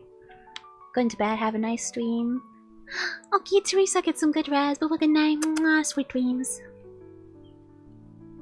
I'm hella fucking triggered, bro.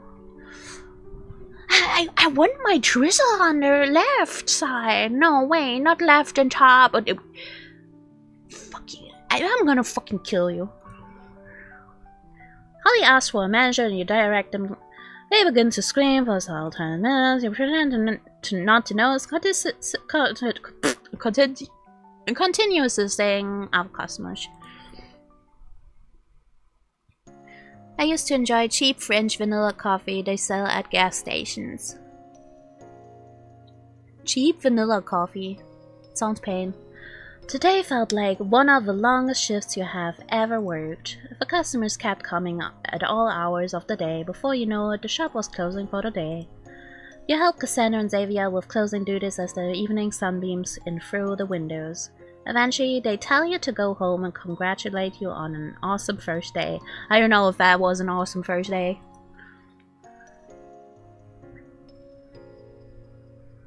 I'm already ready to quit the fucking job.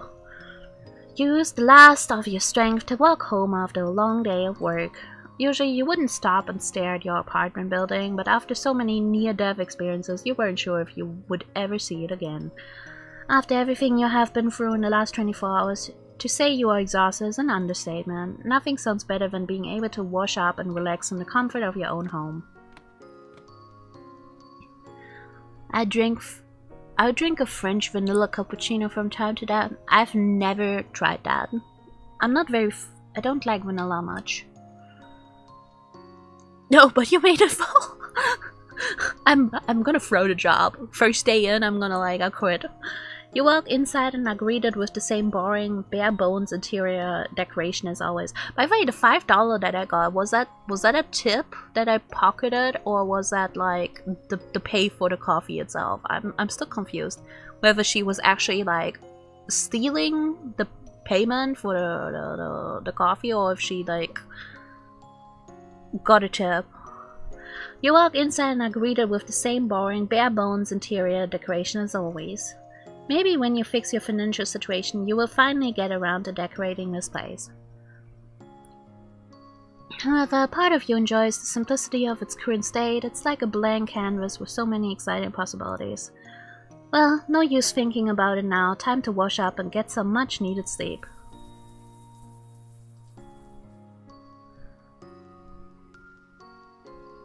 After showering and putting on your pajamas, the sun has set completely. The darkness of the night feels comfortable now that you are able to rest easy in a familiar place. You climb into bed and get ready for another day of work tomorrow.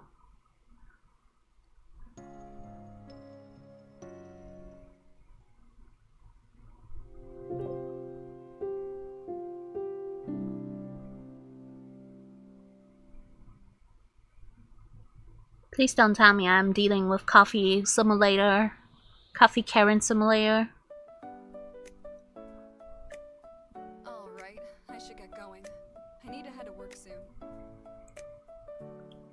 You climb out of bed and are greeted by the bright morning sun shining through your window. The next day brings you a new sense of renewed optimism about life. Now that you finally have hope for sobriety, it feels almost like a new person. Get to do it all over again. You head on over to coffee for another shift. The Jefferson City downtown is busy with adults heading to work and children heading to school. Everyone's headed somewhere where they don't really want to be, but that's just how life is. If you let the negative thoughts get you down, you would just rot in bed all day every day. Sometimes it's worth it to push yourself out of your comfort zone. You return to a place you only left a short while ago. The morning sun shines on the tinted windows and reflects the city. Who knows how many customers you will have today, although it isn't too busy outside.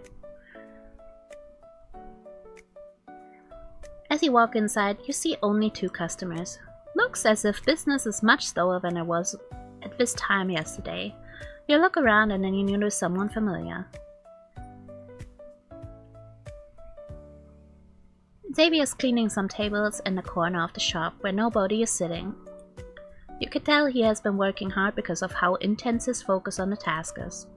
His dedication is admirable. It seems like he genuinely enjoys the task of cleaning. Hey yo, a male wife? A male wife chat? Hey chat, you guys want to riz a male wife? He does the cleaning, the cooking, the cleaning, you know.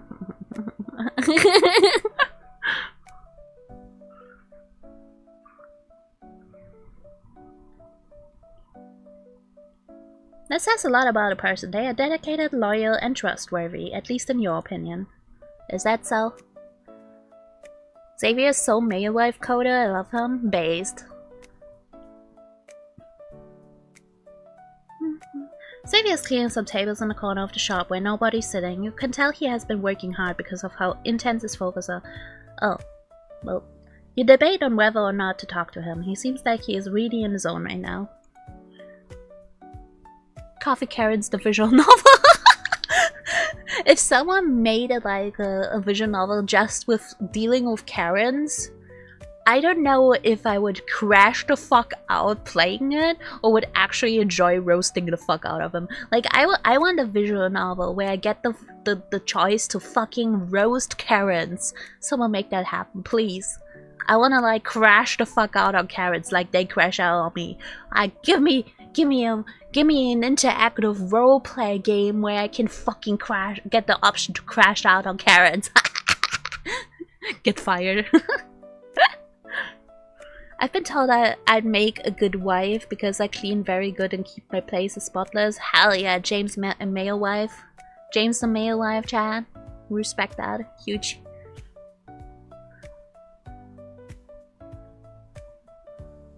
Talk to him or let him vibe, chat. Well, what are we gonna do? He's so focused on cleaning. Do we want to bother him?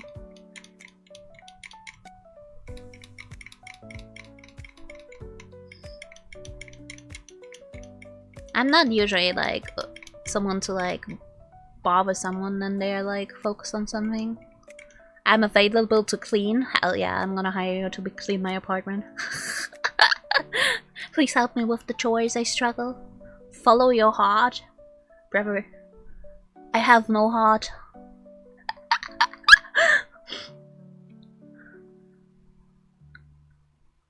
I feel evil. I'm gonna talk to him. I'm gonna bother him. Be annoying. Oh, what's up, princess? Sorry I didn't notice you. I was locked in on this.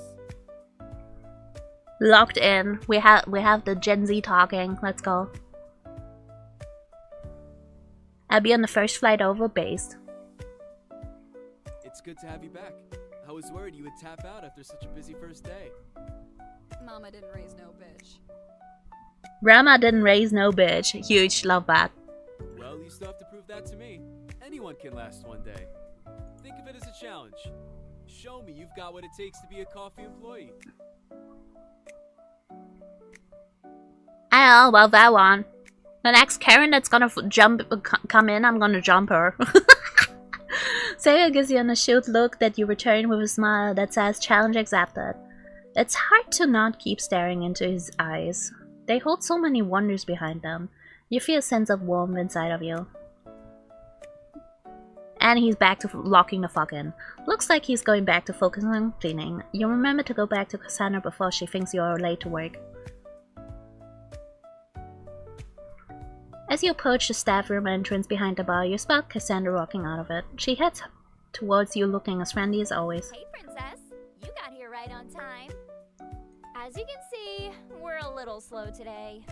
Tuesdays and Thursdays are always like this, but that makes it the perfect time to clean. I pulled up a list of tasks on the laptop in the staff room. Go pick one and get started on it. A part of you naturally wants to talk back at people who give you orders, but you refrain from doing so. Bitch, she's your manager, shut the fuck up. For one, this job actually seems pretty chill. Nothing you have been asked to do seems unreasonable. Also, something about Cassandra makes you actually enjoy getting bossed around by her. Some explicit scenes with her in a powerful position over you run through your brain, but you ignore those thoughts before you get to work. Hey, yo! Hey, yo! No gooning! No gooning in Day Broadline Beach! Keep the gooning to home, you know, my private quarters. Cleaning some now, let's go! That part is crazy, bro. She just straight up like in Day Broadlight in front of her be like, oh yeah, imagine having sex with you.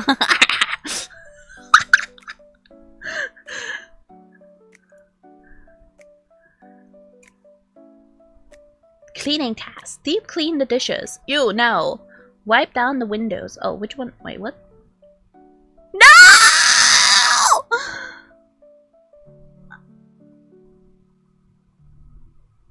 I'm deceased. I don't want to clean up this. I didn't even get to clean everything. I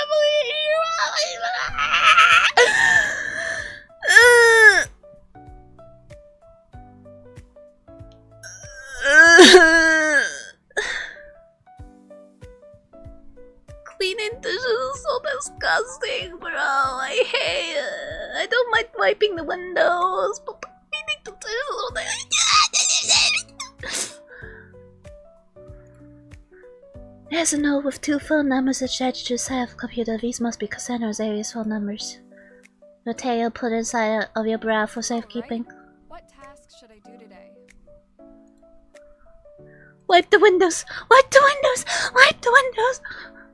You walk outside and begin wiping down the windows. The summer morning weather feels nice on your skin. You slowly clean while people watching everyone heading to work. This is very relaxing. You're glad you picked this one over washing dishes. Oh, thank God.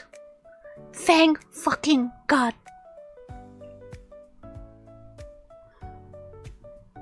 After cleaning all morning, you look around for Cassandra to ask what else you could do to help.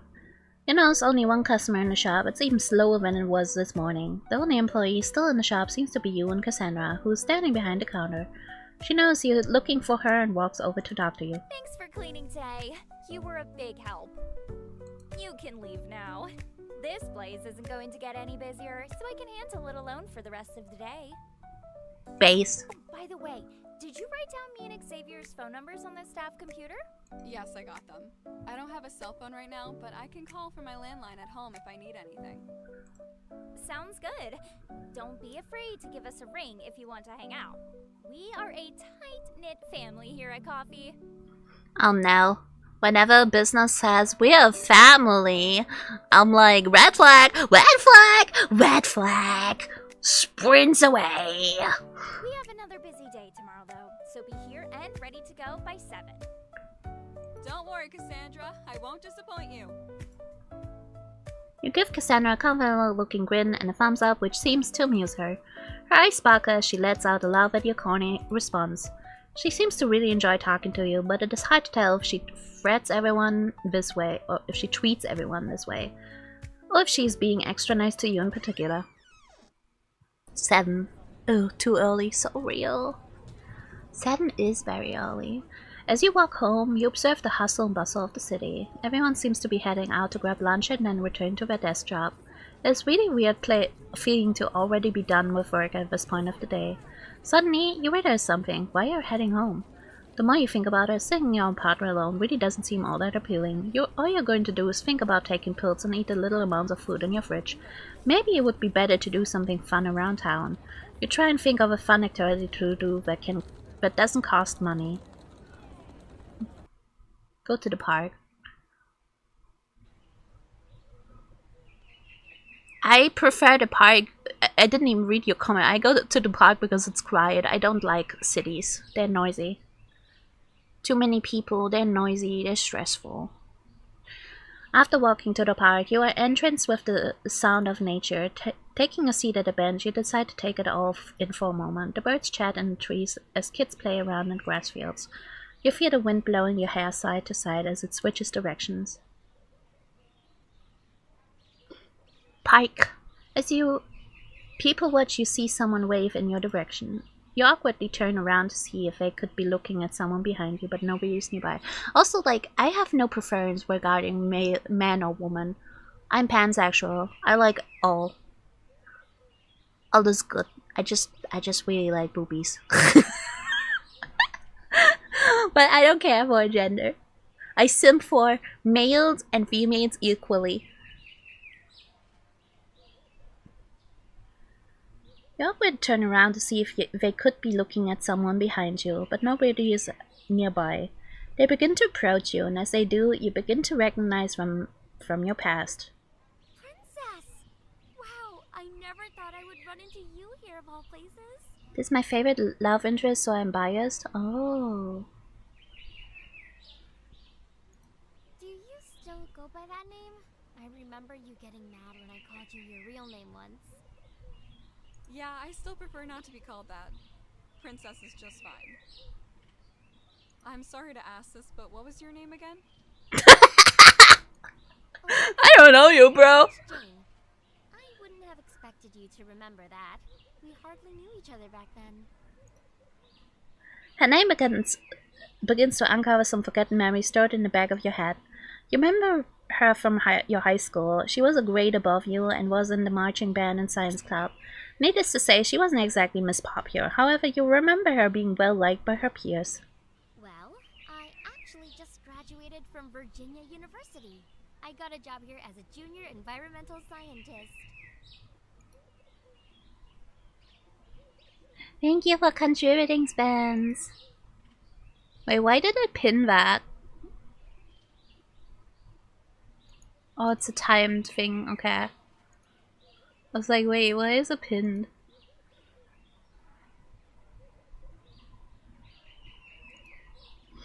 I've only lived here for a month, but I've enjoyed it so far. What about you? I had no idea where you went after you dropped out. There were a lot of rumors. Oh, we're high school dropout now too, that's crazy. Yeah, I figured. Well, here I am. I wouldn't say I'm thriving by any means, but I'm surviving. Well, I can't imagine how hard it must have been to live on your own at only 16. You are very brave.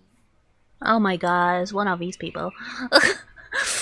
Even though you only spoke a couple of times before this, Jane seems to genuinely care about your well-being.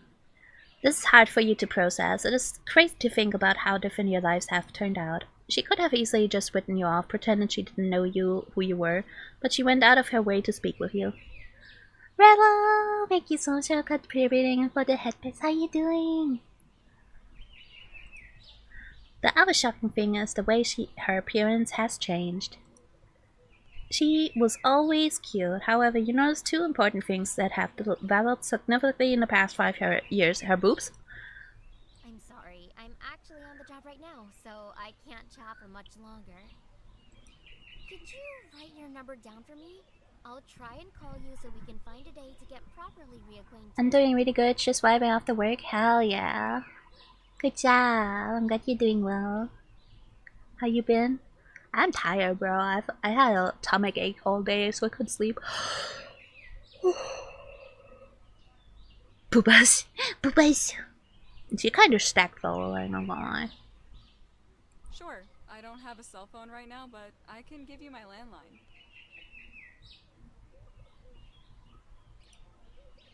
Jane pulls out a small journal and writes your number down. You notice how it is organized with tabs and color-coded. It suits her personality. Someone say booba. Yeah, booba. Booba, booba, booba, booba. Her handwriting is very elegant and legible. It looks more like the writing on an author rather than a scientist. Thanks, Princess. I hope we can hang out soon. Life sure is strange sometimes. You sit and enjoy the park for a while longer until heading back to your apartment. Manageable.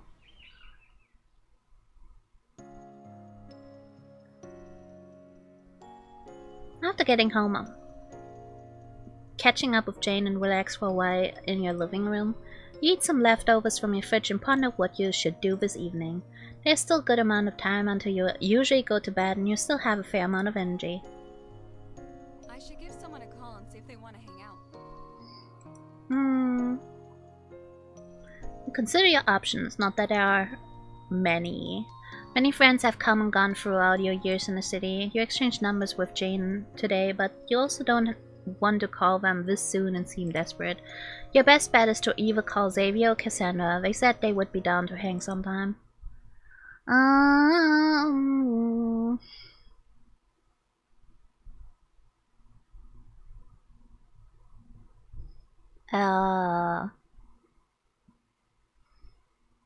She seems fun. So, after thinking it over, you decide to go give Cassandra a call.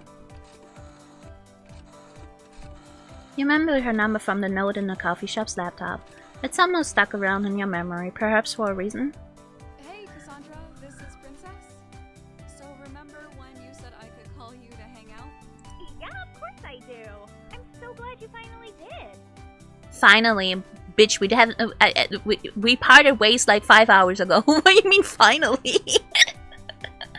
I'm actually headed to the West Side Bowling Alley. Do you want to meet me there? Yeah, sure. That's actually pretty close to where I live. That works great then. I'll be there in around 20.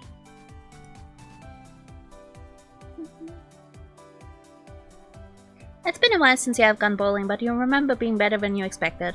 The bowling alley is only 10 minutes walk from here, so you have time to relax. It would be better for her to get there first. You don't have enough money to pay for the whole lane yourself. After relaxing for a bit and getting ready, you head out to the West Side Bowling Alley. Damn, keeping her waiting was crazy. You walk through some side streets to take the shortest route to the bowling alley. It hurts your soul to see the nice neighborhoods with happy families living lives of luxury. What the fuck? Aurella, what the hell? What the hell? I'm not simping yet? A luxury you likely would never be able to afford. Perhaps you are being nihilistic about the future. There's still time to turn your life around. Got a strike? That's crazy.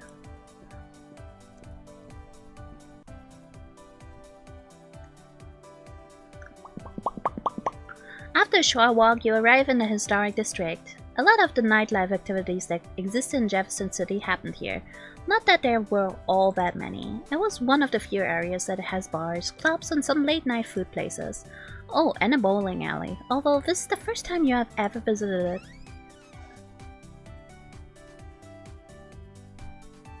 After walking inside, you rent some shoes and then spot Cassandra already at one of the lanes. It seems like she's a little anxious, just waiting around for someone all by herself. Understandable enough, there are some scary-looking dudes around here.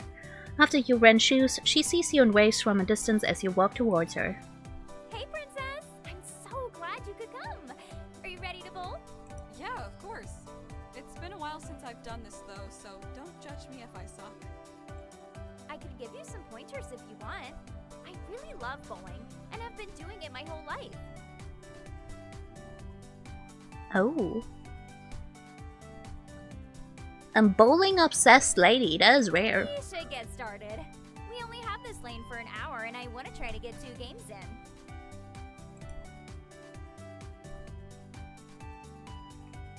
You take a seat and Cassandra takes her turn first. She takes out her own bowling ball with a custom design from a bag she brought.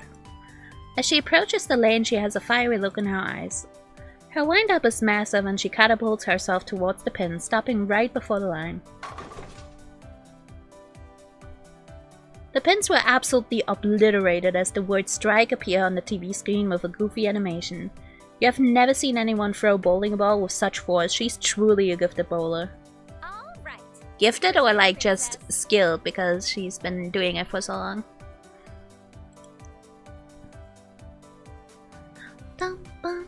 You stand up and pick a random bowling ball that fits your hand well enough. After getting into position, you try and think of what your strategy will be. Focus on accuracy. You know better than to try to match Cassandra's speed, so you focus on throwing it straight.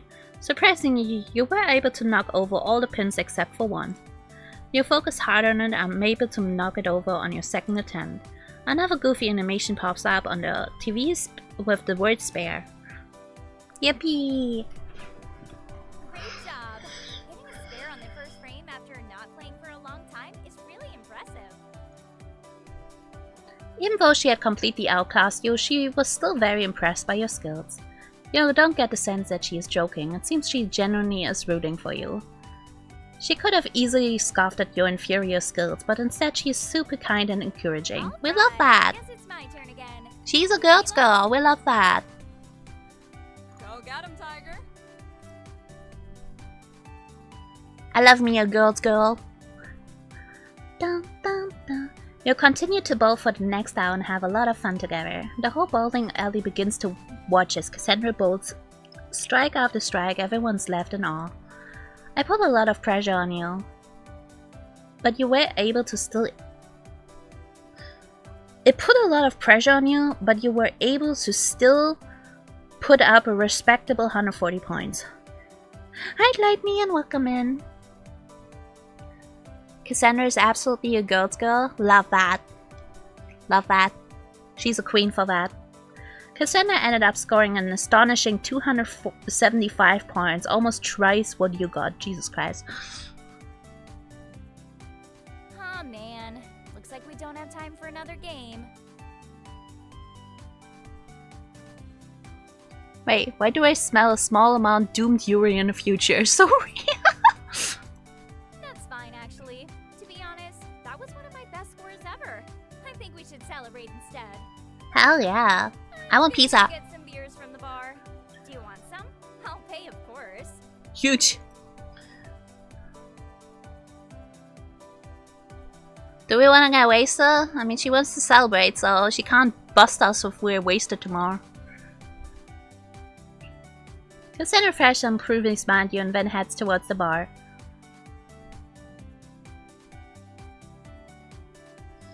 Cheers to another day being alive. You laugh at Cassandra's random one-liner, which shows you the state you are in. It's been a while since you have drank a lot, and this is your third beer in less than an hour. You call that a lot? And people being lightweight, that's crazy. Wasted too, even better, let's go. The bar decided to give Cassandra her first drinks for free, and she decided that was a sign to kick her celebration up a notch. Since it was a weekday and hardly anyone was left in a bowling alley this late at night, you kept sitting at your lane. I'm so glad you could come bowling with me, Princess. I haven't been in so long because I hate going alone. Back when I was in college, I had a group I used to go with.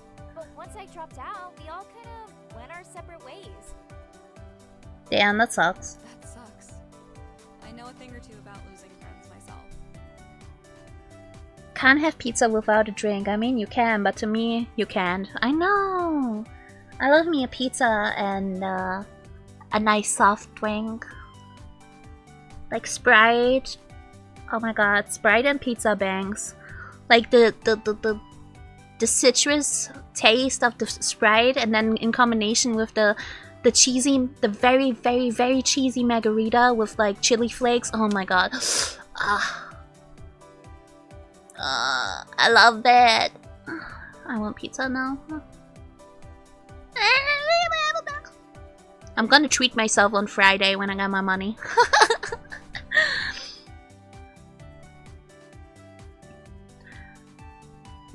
Sometimes people are only meant to be in your life for a short time. At least that's the mentality I have. Yeah, people come and go in life. That's the reality of it. That's true. It's just so hard to make friends as an adult. And it's even harder to maintain those friendships. Let's treasure our friendship while it lasts, okay? I want to make the most of it.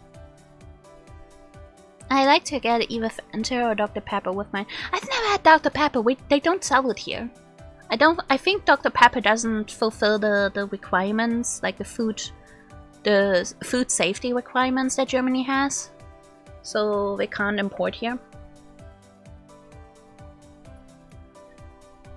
Cassandra raises her glass and then takes a massive gulp of beer, nearly finishing it in one go. Her drinking skills are almost as impressive as her bowling skills, but you try your best to keep up. Why would you try to match someone that is a heavy drinker when you don't drink often? That sucks. One of the better soft drinks? I don't know. I cannot judge. You and Cassandra continue drinking at the bowling alley late into the night. Time flies as you have so much fun. Eventually you stumble back home to your apartment. Waking up for work tomorrow is going to be a struggle, but it was worth it. Cassandra seems like a kind and genuine friend. This isn't something that comes around often, especially for you. Why did my numbness go up again? What the fuck? Did I get that wasted? Unlucky. People say it tastes like cough syrup. I can tell you they are talking shit. Cough syrup does not seem enjoyable, in my opinion. You wake up bright and early at 6 AM. No need to dilly-dally, you decide to get ready and head to work.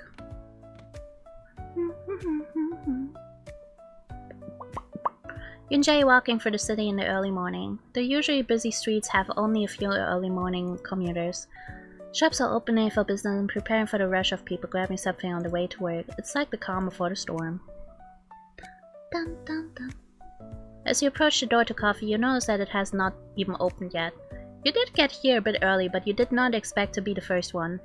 Just as you think that you hear someone walking towards you from the alleyway. Good morning, princess. She's also fucking busted. Good morning. Hope you weren't waiting out here too long. I was just taking care of some stuff in the back. Cassandra sleepy moves towards the metal door cover, pulling out a set of keys to unlock it. It seems she's not nearly as energetic when it's early in the morning. That's perfectly understandable, especially if he had to be here even earlier than you. I mean, she's also kind of wasted.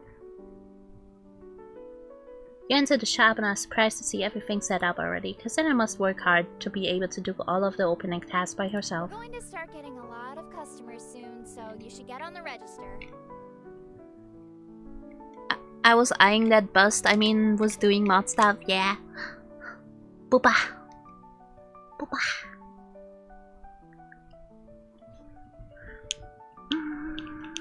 I still have some other things to take care of.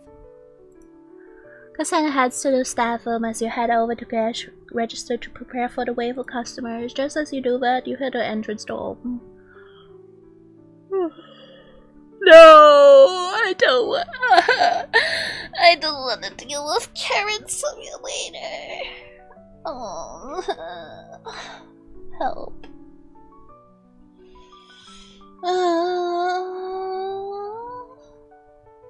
Not again. Not again.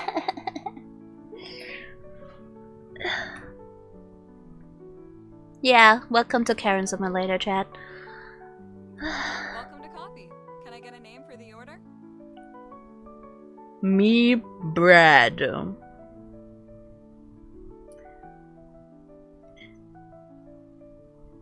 Where do I even start here? Thank you for the pets. Me like coffee.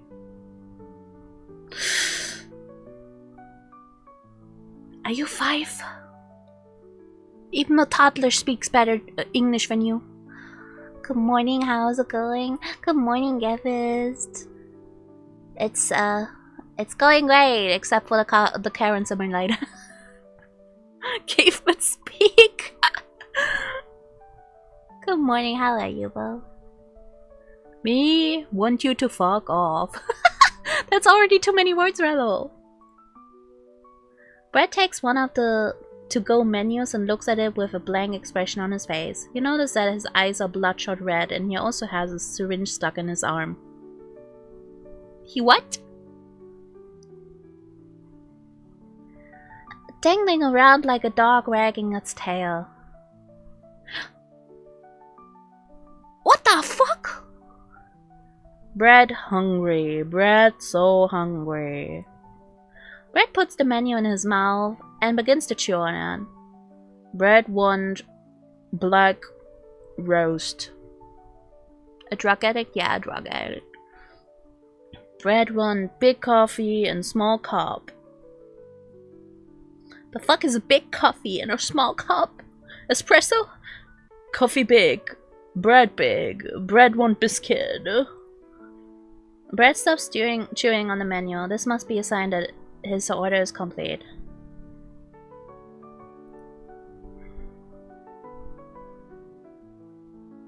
Is it large or extra large? I'd just go extra large. He said dark. Biscuit. Thank you for your business. I'll get to making that coffee right It's away. probably wrong anyway, I don't care. I don't give a fuck anymore.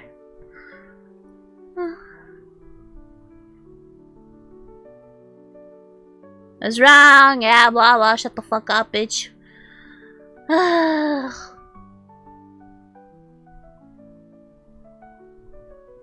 Definitely look at customer pressure. Can I get a name for the I take that, cause that's what my mindset is right now, seeing this dude, so true. My name's Harrison, but I prefer to be called by my spiritual name of Dr. Jachao Vanyos Yit Failignya Kelling the Fourth. I shall take a look at your wares. I'm in Spain. Harrison takes out a strange-looking monocle and begins to survey the menu for it. Preposterous. This menu has no class, no style, nothing. I refuse to stoop so low as to choose one of these horrendous options. Instead, I shall have you, my humble servant and slave of my command, choose a small drink for me. It must be dairy-free, gluten-free, vegan, and have no GMO products in or any unnatural ingredients. Make sure to pick a drink with class as well. I don't want to be mistaken for a commoner.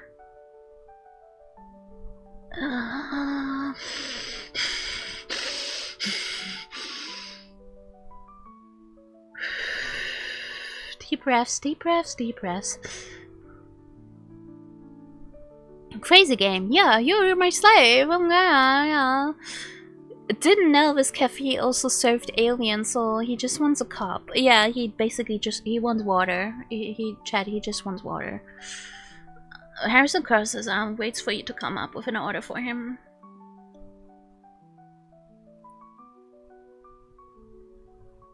This one sounds weird, so I'm gonna go with that.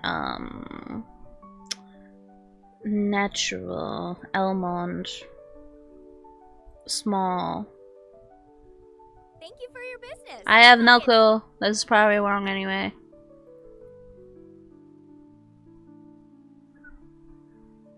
Well done, you actually got my order right. No fucking way, bro. No fucking way. That's insane.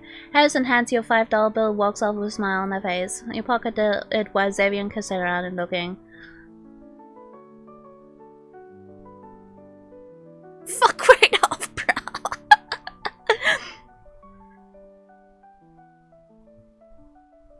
You're the first streamer to get his order right so far, I think. Nice job, thank you, thank you. Miss Soko, welcome in. Hello, how you doing today? I'm so used to like dealing with delulu and insane people all the time. Like, bro, at this point I speak their language. But I also don't. Difficult looking customer approaches. A gaudy lady with a very annoying small dog in her oversized purse walks up to the counter to order. Oh my god, not the one of the purse dog. Oh my god. Okay. You would point out the sign that says no pets allowed that was on the front door, but she looks highly problematic, so it would probably only cause more issues. Hey girlie, I'm Pamela and this is my little girl sweetheart. She's super well behaved, so don't worry about her. Let me look and see what you got here. The dog barking is starting to drive you absolutely insane, but you keep your customer service smile going. You also wonder why every problematic customer introduces themselves to you. Does that mean they are all regulars? Which means they are coming back. You have to see them again. Oh no. Okay, I'll get a tall iced coffee with half and half and 4 palms of vanilla syrup. Oh, whoops. This isn't Starbucks, my bad. I don't know what tall is with normal drink sizes, but you can figure that out. I don't go to Starbucks. What's a tall and normal coffee sizes?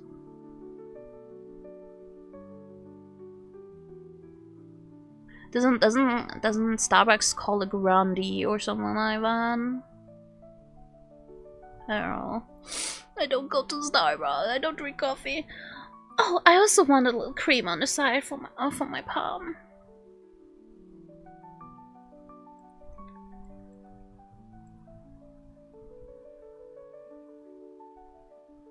Iced coffee. I forgot how many shots of vanilla syrup she wanted. Was it 2? I think it was 2, right? 2 or 3. I'm a tea guy for life. Yeah, tea's based. Was it 2 or 3? Yeah, I forgot. Was it 2 or 3, Chad? 4? What?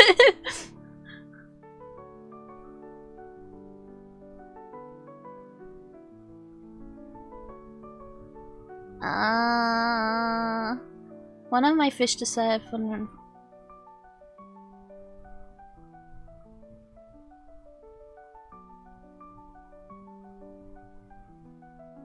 That's 4? Oh, thanks.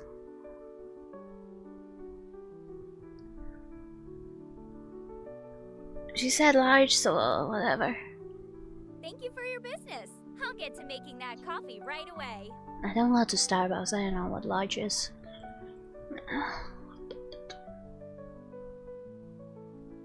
Oh, fuck you. Shut the fuck up, bitch.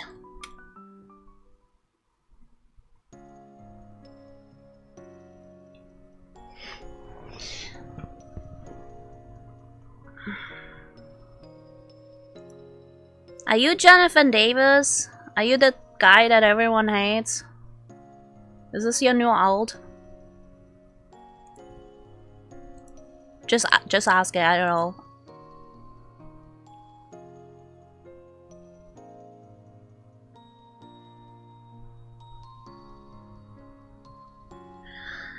As the rush of customers fighting ends, you take a look around. Looks like it's already evening again. The nice part of working a busy shift is that the time goes by incredibly fast. The bad part is that you are completely exhausted. After finishing up your closing task, you say goodbye to Presenter and Xavier and head home.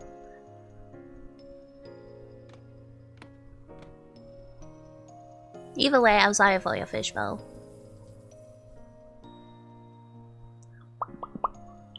After showering and eating dinner, you still have a bit of energy before going to sleep. Well, actually, not really, but you will be damned if you go an entire day without doing anything for yourself. My throat is starting to hurt.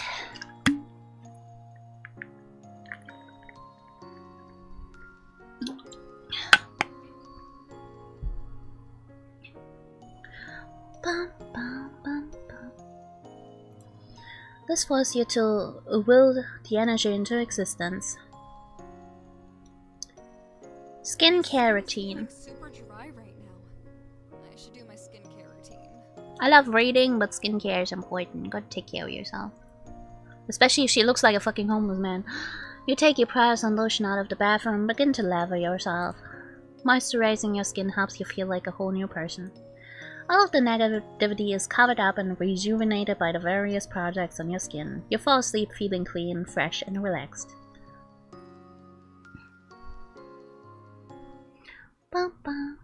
How long is the demo still? Like, how long does it go on?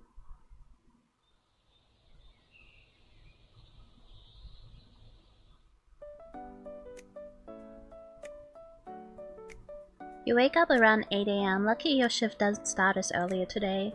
It's really nice to be able to wake up before your alarm goes off. After getting ready and eating a small breakfast, you head out to go to work. Almost done? Okay.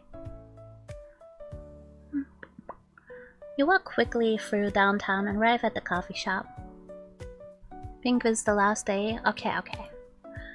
It's hard to tell whether the shop's open or not because of how little people are inside.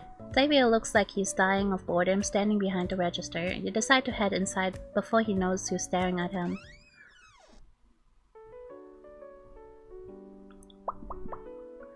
As you walk in, you say hello to Xavier and an old man slowly sipping his coffee in the corner.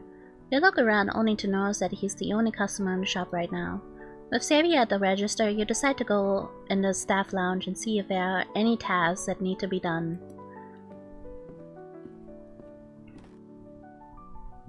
I don't blame Xavier, Sam. Looks like Cassandra is taking an early break, probably because of how little there is to do right now. You can't tell if she's sleep deprived or just a very sleepy person in general. Even though her eyes are open, you can tell that her mind is elsewhere, especially because she hasn't noticed you at all. You decide to quietly walk over to the computer and see what tasks are available.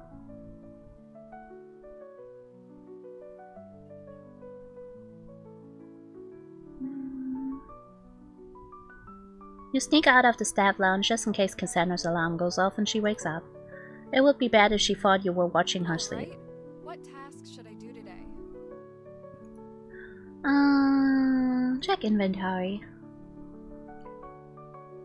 Very sleepy person, that couldn't be me. So too, me in a nutshell. I'm very EP. I can't wait to go to bed and just snuggle in my bazillion of blankets and pillows and plushies and oh shoot. I love nothing more than my dad, brother. You pick up the checklist from the supply closet and begin doing inventory on all the supplies behind the coffee bar. Even though this seemed like an easy task, you quickly realize it would be much tougher than you expected. You have to count so many things: cups, espresso, coffee beans, and syrups. The amount of supplies needed to run a coffee shop is truly astounding.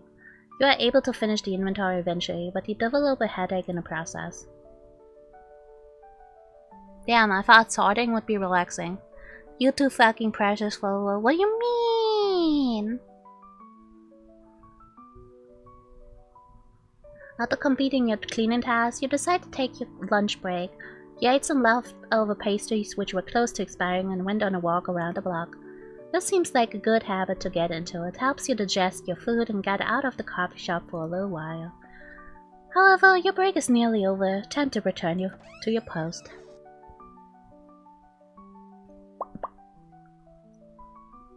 Looks like nothing much has changed. The shop still seems to be slow in business. They look around and do not see Cassandra anywhere. She must still be working on some stuff in the staff room. That might be giving her too much credit. She's probably just nodding off while pretending to look busy. Hey, Princess. Cassandra told me that you can leave now. I'm going to leave soon myself, but I still have a few things to take care of. Take care. Well then, guess I should head home. See you tomorrow. I have no idea why I'm awake. I should have been asleep for an hour more, but now I don't think I'll be able to sleep again. At least I can watch more Cuties. Hell yeah! Sucks for it that you have to wake up so early. What time is it where you live anyway? Looking forward to it. Have a good rest of your day. Bye, Xavier!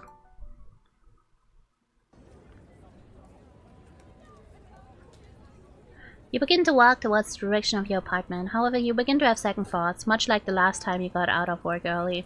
After you visited the bar, perhaps I should take a walk around the city. Now seems like a good enough time as any. Thank you for the pets. After walking around town for a while, you wander into an upscale convenience store. Usually you'd like to grab a snack and sit at a table and people watch through the large windows. Today, you kind of wandered in here on a whim. You already ate some leftover pastries at the coffee shop. It has been a while since you have been here though. The only reason you came here before was because it was close to your previous job. As you walk up and down the aisle, looking at the new items they have, you notice something. A man is looking at you through the corner of his eye. Once he sees you, notices, he begins to approach. What's a fine lady like you doing here all by yourself? Oh my god. What kind of fucking pickup lines that? Like stares at you? Stare, stare, stare, stare, stare. Oh my gosh, she noticed me. Let me walk over. What's a fine lady like you doing all here by yourself? What the fuck, brother? Men. It's 3 AM. Is something new for me? Oh, it's 3 AM for me too. Almost 3 AM. In 10 minutes. You need better pickup lines, bro. First of all, that has got to be one of the worst pickup lines I have ever heard. Good are you, Queen? Good are Second you? of all, I'm shopping for groceries. Is that really so strange to do alone? Guard sees that man. She's so real, Boa. The guide to getting women away from you. So true. Even the game is so weird. I love us. At least she told him off. Okay, you got me. That was a super lame line. I just couldn't think of anything better to say. That's so cringe, bro. The name's Felix. Let's just start this conversation over again and pretend I wasn't being a creep. At least he's aware he was a creep.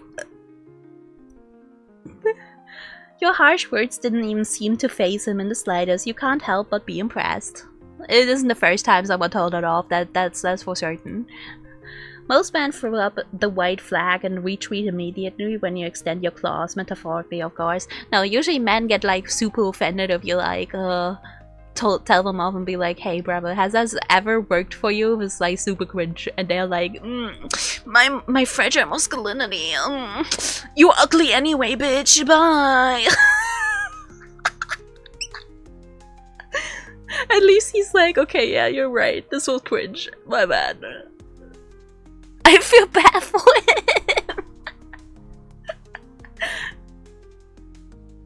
No restarts after that. So true. There's no going back from that one. I hate men who do that. Losers. So true. Nothing is like funnier to me than a guy is switching up after you like reject them or tell them off.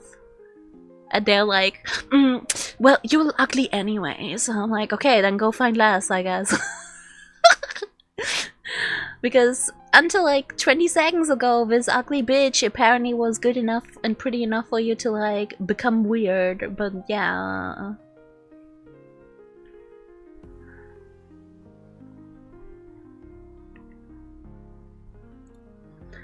However, he's different, which means either he's a complete bonehead or his confidence is just on another level.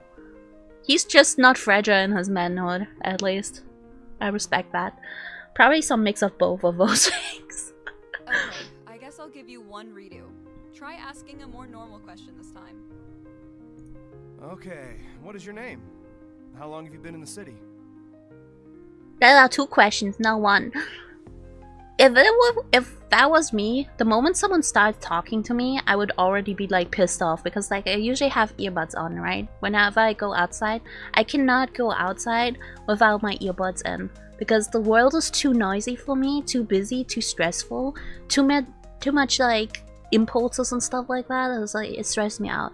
So like when I go outside, I have my earbuds and blast music or like rain sounds and stuff like that, just to like relax, you know, not go absolutely fucking crazy and nuts. And when someone then approaches me, seeing that I have music in my ear, I purposely have my hair behind my ears so that people can see I'm listening to music. Please do not approach me.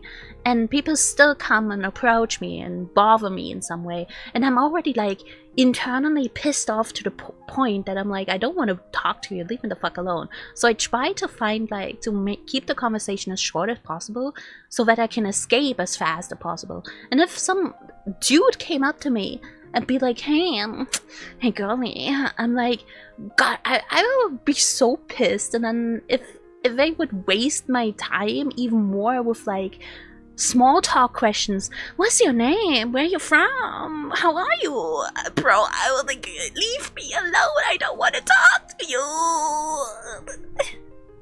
Like, I don't mind people coming to me and asking me for directions, right? I don't care about that. But people being like striking a random conversation with me out of the blue without even knowing me, even though it's painfully obvious I don't want to interact with anyone. Oh my god. You too funny? My bad. I'm glad you guys enjoying my fucking crash outs.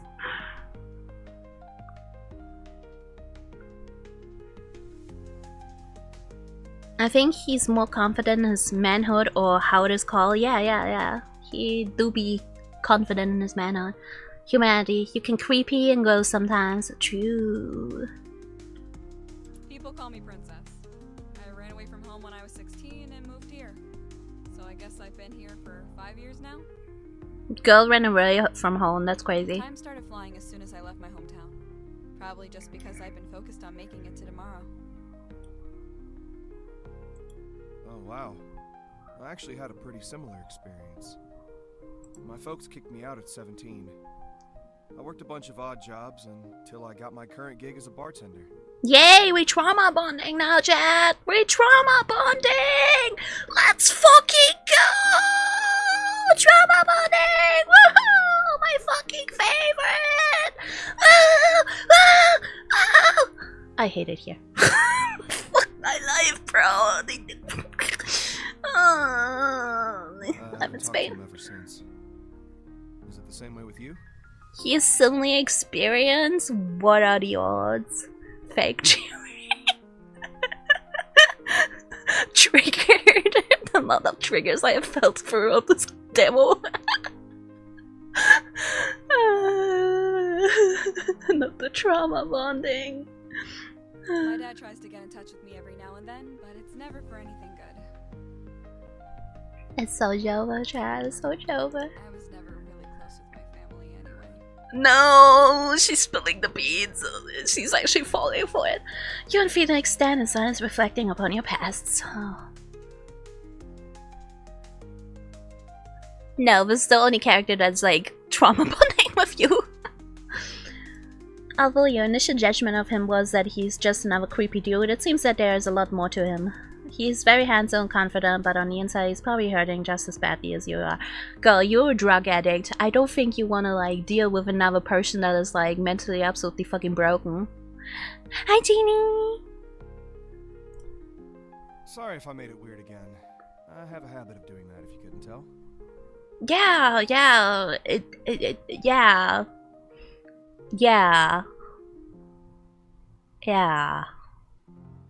Nothing to say about that anyway. If you give me your number, I can give you a call to hang out sometime.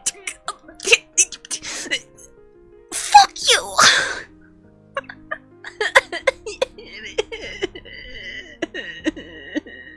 I don't want to do this anymore.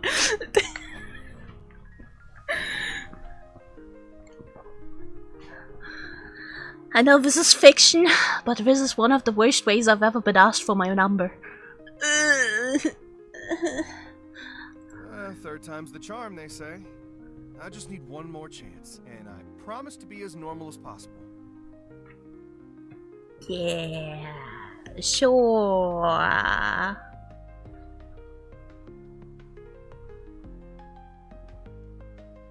Yeah. That's very believable, brother. Very believable. Well, I don't usually do this, but you seem innocent enough. Fine. I'll write my number down. Is she stupid?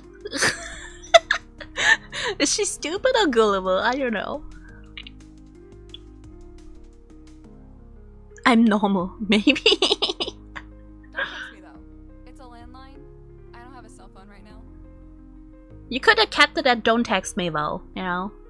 Like that was enough. The other part is unnecessary. You could have just kept it at don't text me though. You write down your number on a receipt in Felix's pocket. Thanks. I promise you won't regret this. I'm already regretting it. Is she gonna write a number of her enemy annoying person? She doesn't know anyone, she's alone. You write down, overjoyed he flashes you a smile and then prances out of the store like a schoolgirl. I think this is the first time a girl actually like gave him the time of the day. Now he's like over the moon about it. You can't help but be flattered on how happy he was to get your phone number. I regretted it before I met him. That's evil. That's mean. At least we gave. Come on, I'm gonna give him a chance at least. Only time will tell what his intentions with you are, but he seems much different than the usual creeps who hit on you. I don't know, bro. Creep is a creep. It wouldn't be fair if you didn't at least give him a chance. I don't know. Either this is gonna turn out very entertaining or like the worst decision of your entire life and you're gonna die at the end. Skips out of the cafe.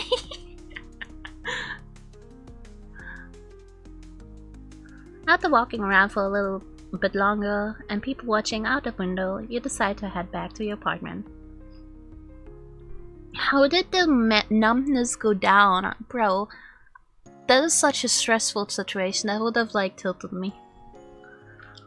After getting home after catching up with Felix and relax for a while in your living room, you heat up some frozen fruit from your freezer and ponder what you should do this evening. As you do this, you think about visiting one of your friends. I should give someone a call and see if they want to hang out. What? I can't. What? I guess I'll go to Xavier. After thinking it over, you decide to give Xavier a call. You remember his phone, his number from the note in the coffee shop, blah blah blah blah. Hey, it's me. I was wondering if you were available tonight to hang out. Princess? I was hoping you would call. Yeah, let's hang. Oh, he's such here. He's like, oh my god, yay! Here, write down my address. You can come game with me in my dorm if you want. Oh my god, gaming! Let's go! Let's go! Let's go! Let's go! That sounds fun, actually. I'll get ready and head over. Let's go! Gaming! You find a pencil and paper and write down the address of his dorm building. Next, you find your trusty map of the city and sketch out your route. You can't help but wonder if someone will invent something in the future to make this process far easier. Just get a smartphone, bestie. Probably not. Directions are complicated as fuck. Why does she not have a mobile phone anyway? Thank you for the pets.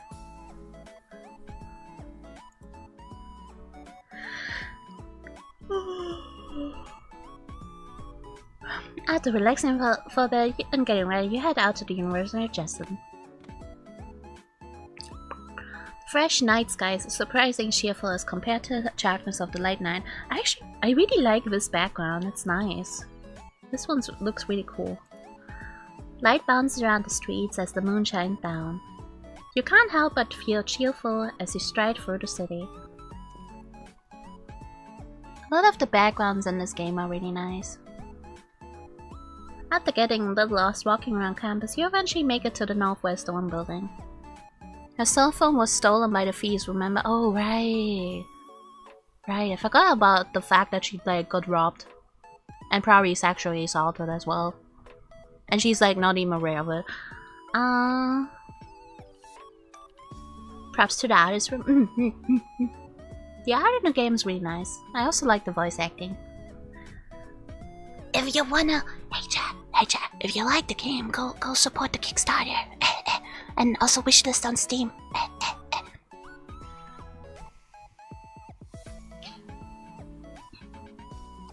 For YouTube, it's in the description box.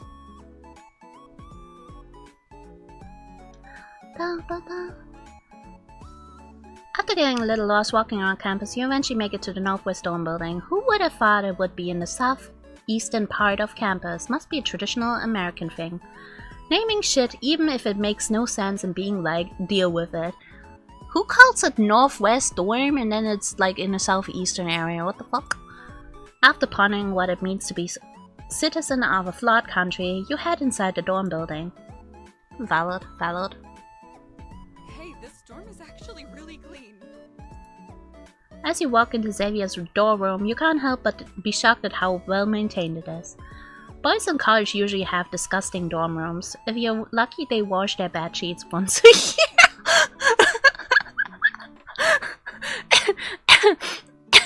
That's crazy. Chat, is this real? Be right back. Going on Twitter asking Grog if this is real. Hey Grog, is this real?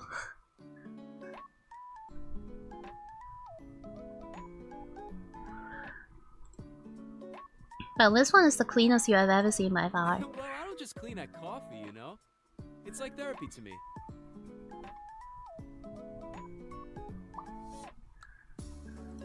Whenever I start thinking about the future too much, or how I'm gonna afford tuition here, I clean.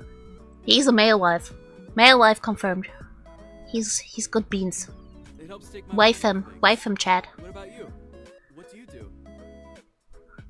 Xavier never been in the male wife allegations. Exactly. Chad, we're gonna wife the male wife.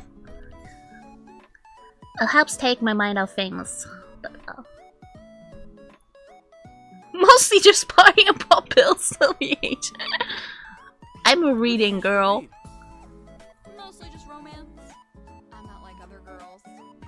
I'm not like other girls. Oh my god, I fucking get it with it. Girl, please. Maybe I could learn something from him. Yeah, being a male wife is hard. Chad, be a male wife. It's really fucking hard. Don't mind if I do. Oh my. I've never met a girl who likes reading romance before. You truly are one of a kind. Yeah, girls reading romance. That's such a unique thing, bro. I'm so special. I'm special.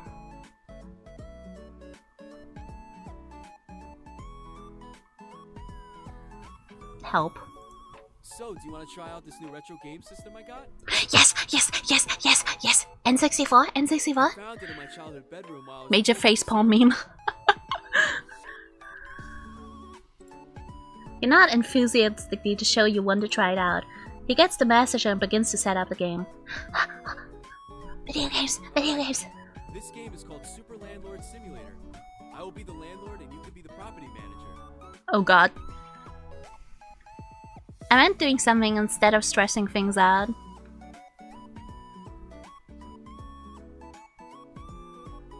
Yeah. Clean. Do something. Do the cleaning. I do the cooking. The title screen shows an apartment complex that looks like really run down. It's called University Heights. It looks like the Visa student apartments. The property manager character looks like he has a large magnifying glass and is searching through each apartment very intently, looking for fees he can charge the tenants. Capitalism simulator, let's go. The landlord is sitting in his office, rubbing his hands and laughing evilly. Wow, that is shockingly realistic. How do I play? It will give you a tutorial once I press start. Speaking of, let's get started. The game shows you the ropes with a brief screen that shows the controls and thrusts you right into the game. You struggle to pick up at first, but eventually you get the hang of things. Retro games are really unforgiving towards new players. We got Cafe Carrying Simulator, Cleaning Simulator, and Landlord Simulator all in one game. I know, right? It's crazy. I can cook, I just really don't like cleaning. I hate cleaning too. The thing is, I have no problem with cleaning, except cleaning dishes. Cleaning dishes is my one thing I will absolutely always go on a fucking war with. I hate it so much. You've reached a critical point in the game. Some college kids have just moved out. They were all out-of-state students, so they are long gone and cannot physically confront you. They did a great job of cleaning everything and moving out while following all the rules. However, you notice that the sink that was leaking when they moved in is still leaking. What should you do?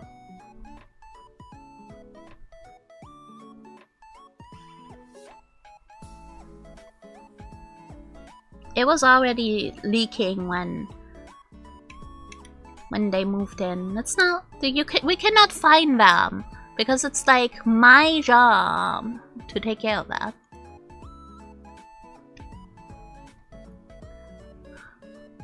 I can't have. The thing is, I live in an old apartment, like a very very old building, and there's not the for dishwasher. This apartment doesn't have the required pipes and stuff like that, so I can't have a dishwasher in my apartment. That's sad, but dishes are the least annoying thing to me. Oh my god, you can clean my dishes, Van, because I think of it's disgusting. I hate cleaning dishes. It's gross. Oh, oops. I just kicked my monitor.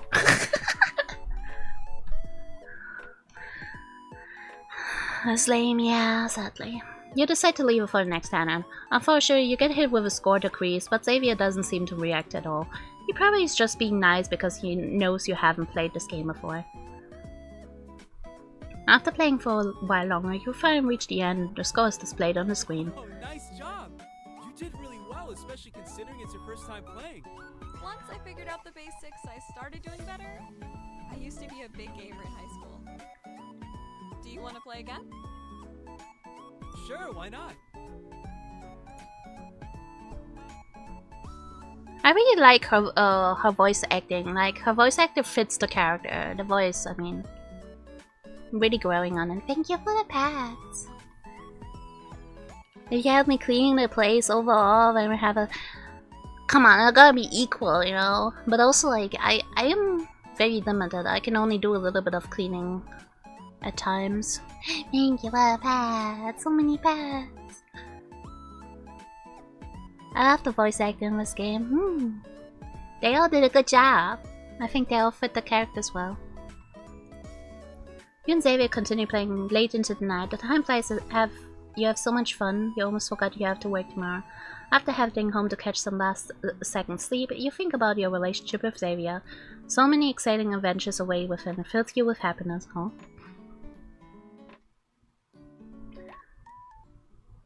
Help on that, not do everything. Okay, okay. Props to the actors. Credits where credits are due. This is the end of the demo. Thank you so much for playing, and please continue supplying Princess of the World's End. We here at Ryakishou Studios have poured our heart and soul into this project, so it means a lot for you to have played, so really, thank you so much. Please support our Kickstarter so we can make this project possible and allow it to fulfill its greatest potential. Yay chat, go support the Kickstarter. All the voice actors are listed on the Kickstarter too. That was very interesting. Yeah, it was. A lot of elements. A lot of things.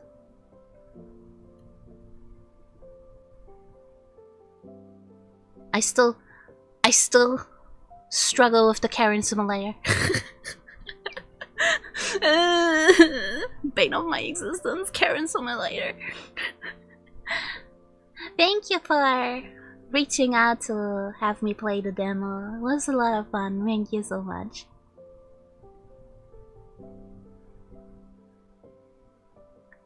You guys did a good job, everyone that worked on this. I got every customer wrong the first time I played. Oh my god, my condolences. I think I got almost I got 2 or 3 right and the rest I got wrong. That was a nice game. Yeah, it was nice.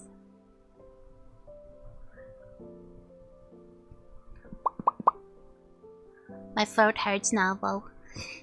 Whenever I play visual novels, on stream, my throat hurts a lot after, so it's good that I have my day off tomorrow so I can recuperate. There's a lot of strain on my voice because I yap so much. I yap so much, chat. I love visual novels. They're one of my most favorite things to do.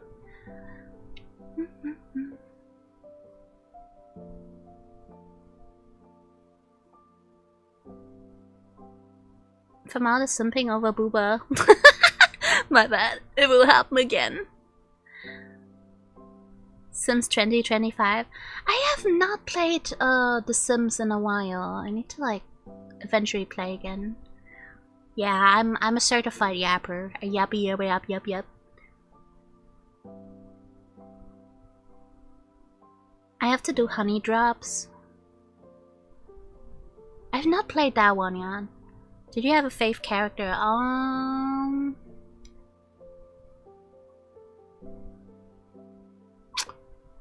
I couldn't tell you.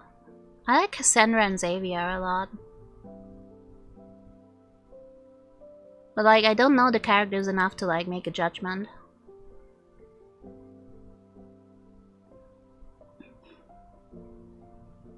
I'm severely cringed out by Felix, though.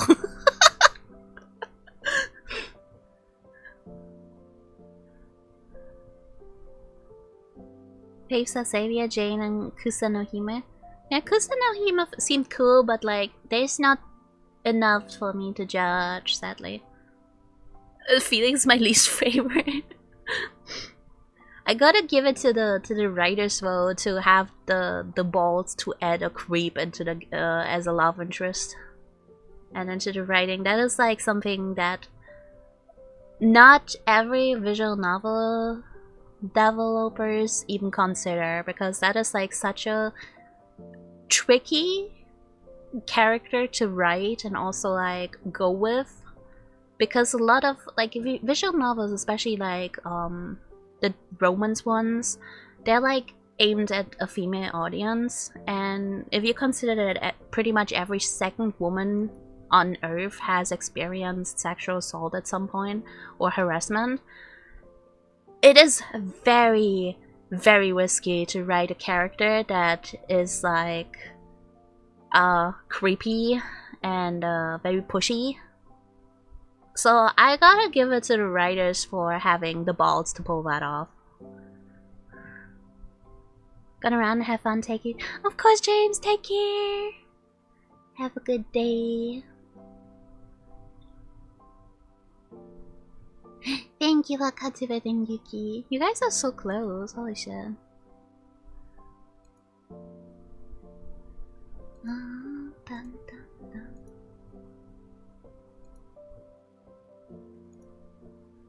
Let's see.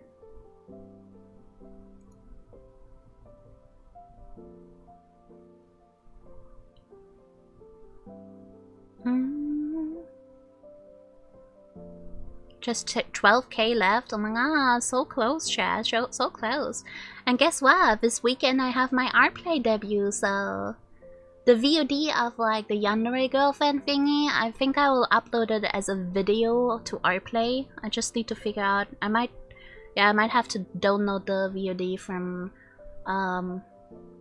Twitch and then upload it to Artplay as a video. So it will be paid content at the end, but at least you guys can like, you know, enjoy it permanently after.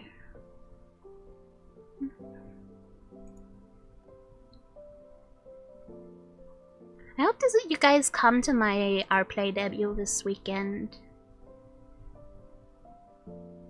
I would appreciate it. From what I've seen in the net, there are people for every type of literary. True. Let's see. I wanna raid someone. Obviously no one plays visual novels, so we're gonna, let's see. Oh, she's actually playing something similar like a visual novel right now. Wouldn't miss for the world. Well, that's like at 3 AM your time though, just a heads up. I know we're gonna raid though. I recently met her on Voop Chat. She's very sweet. She's a yapper as well. And she's playing something similar like a visual novel. Looks like a visual novel at least. So I'm gonna be raiding Mandy May. Make sure to copy our raid call. It was super fun playing this. I hope you guys enjoyed yourself. And I hope to see you guys on Wednesday. I don't know what I'm gonna do on Wednesday. Maybe I'm gonna do another sponsored game because I have a few keys on the backlog I need to do. Or art. I will have to see. Depends what I feel like. But yeah, I'm gonna go to bed. I hope you guys have a wonderful rest of your evening and day. Thank you so much for hanging out with me. Thank you for watching. I hope you had a good time and a wonderful blue good night and sweet dreams. I see you guys Wednesday. Bye bye. Give love to Mindy. Bye.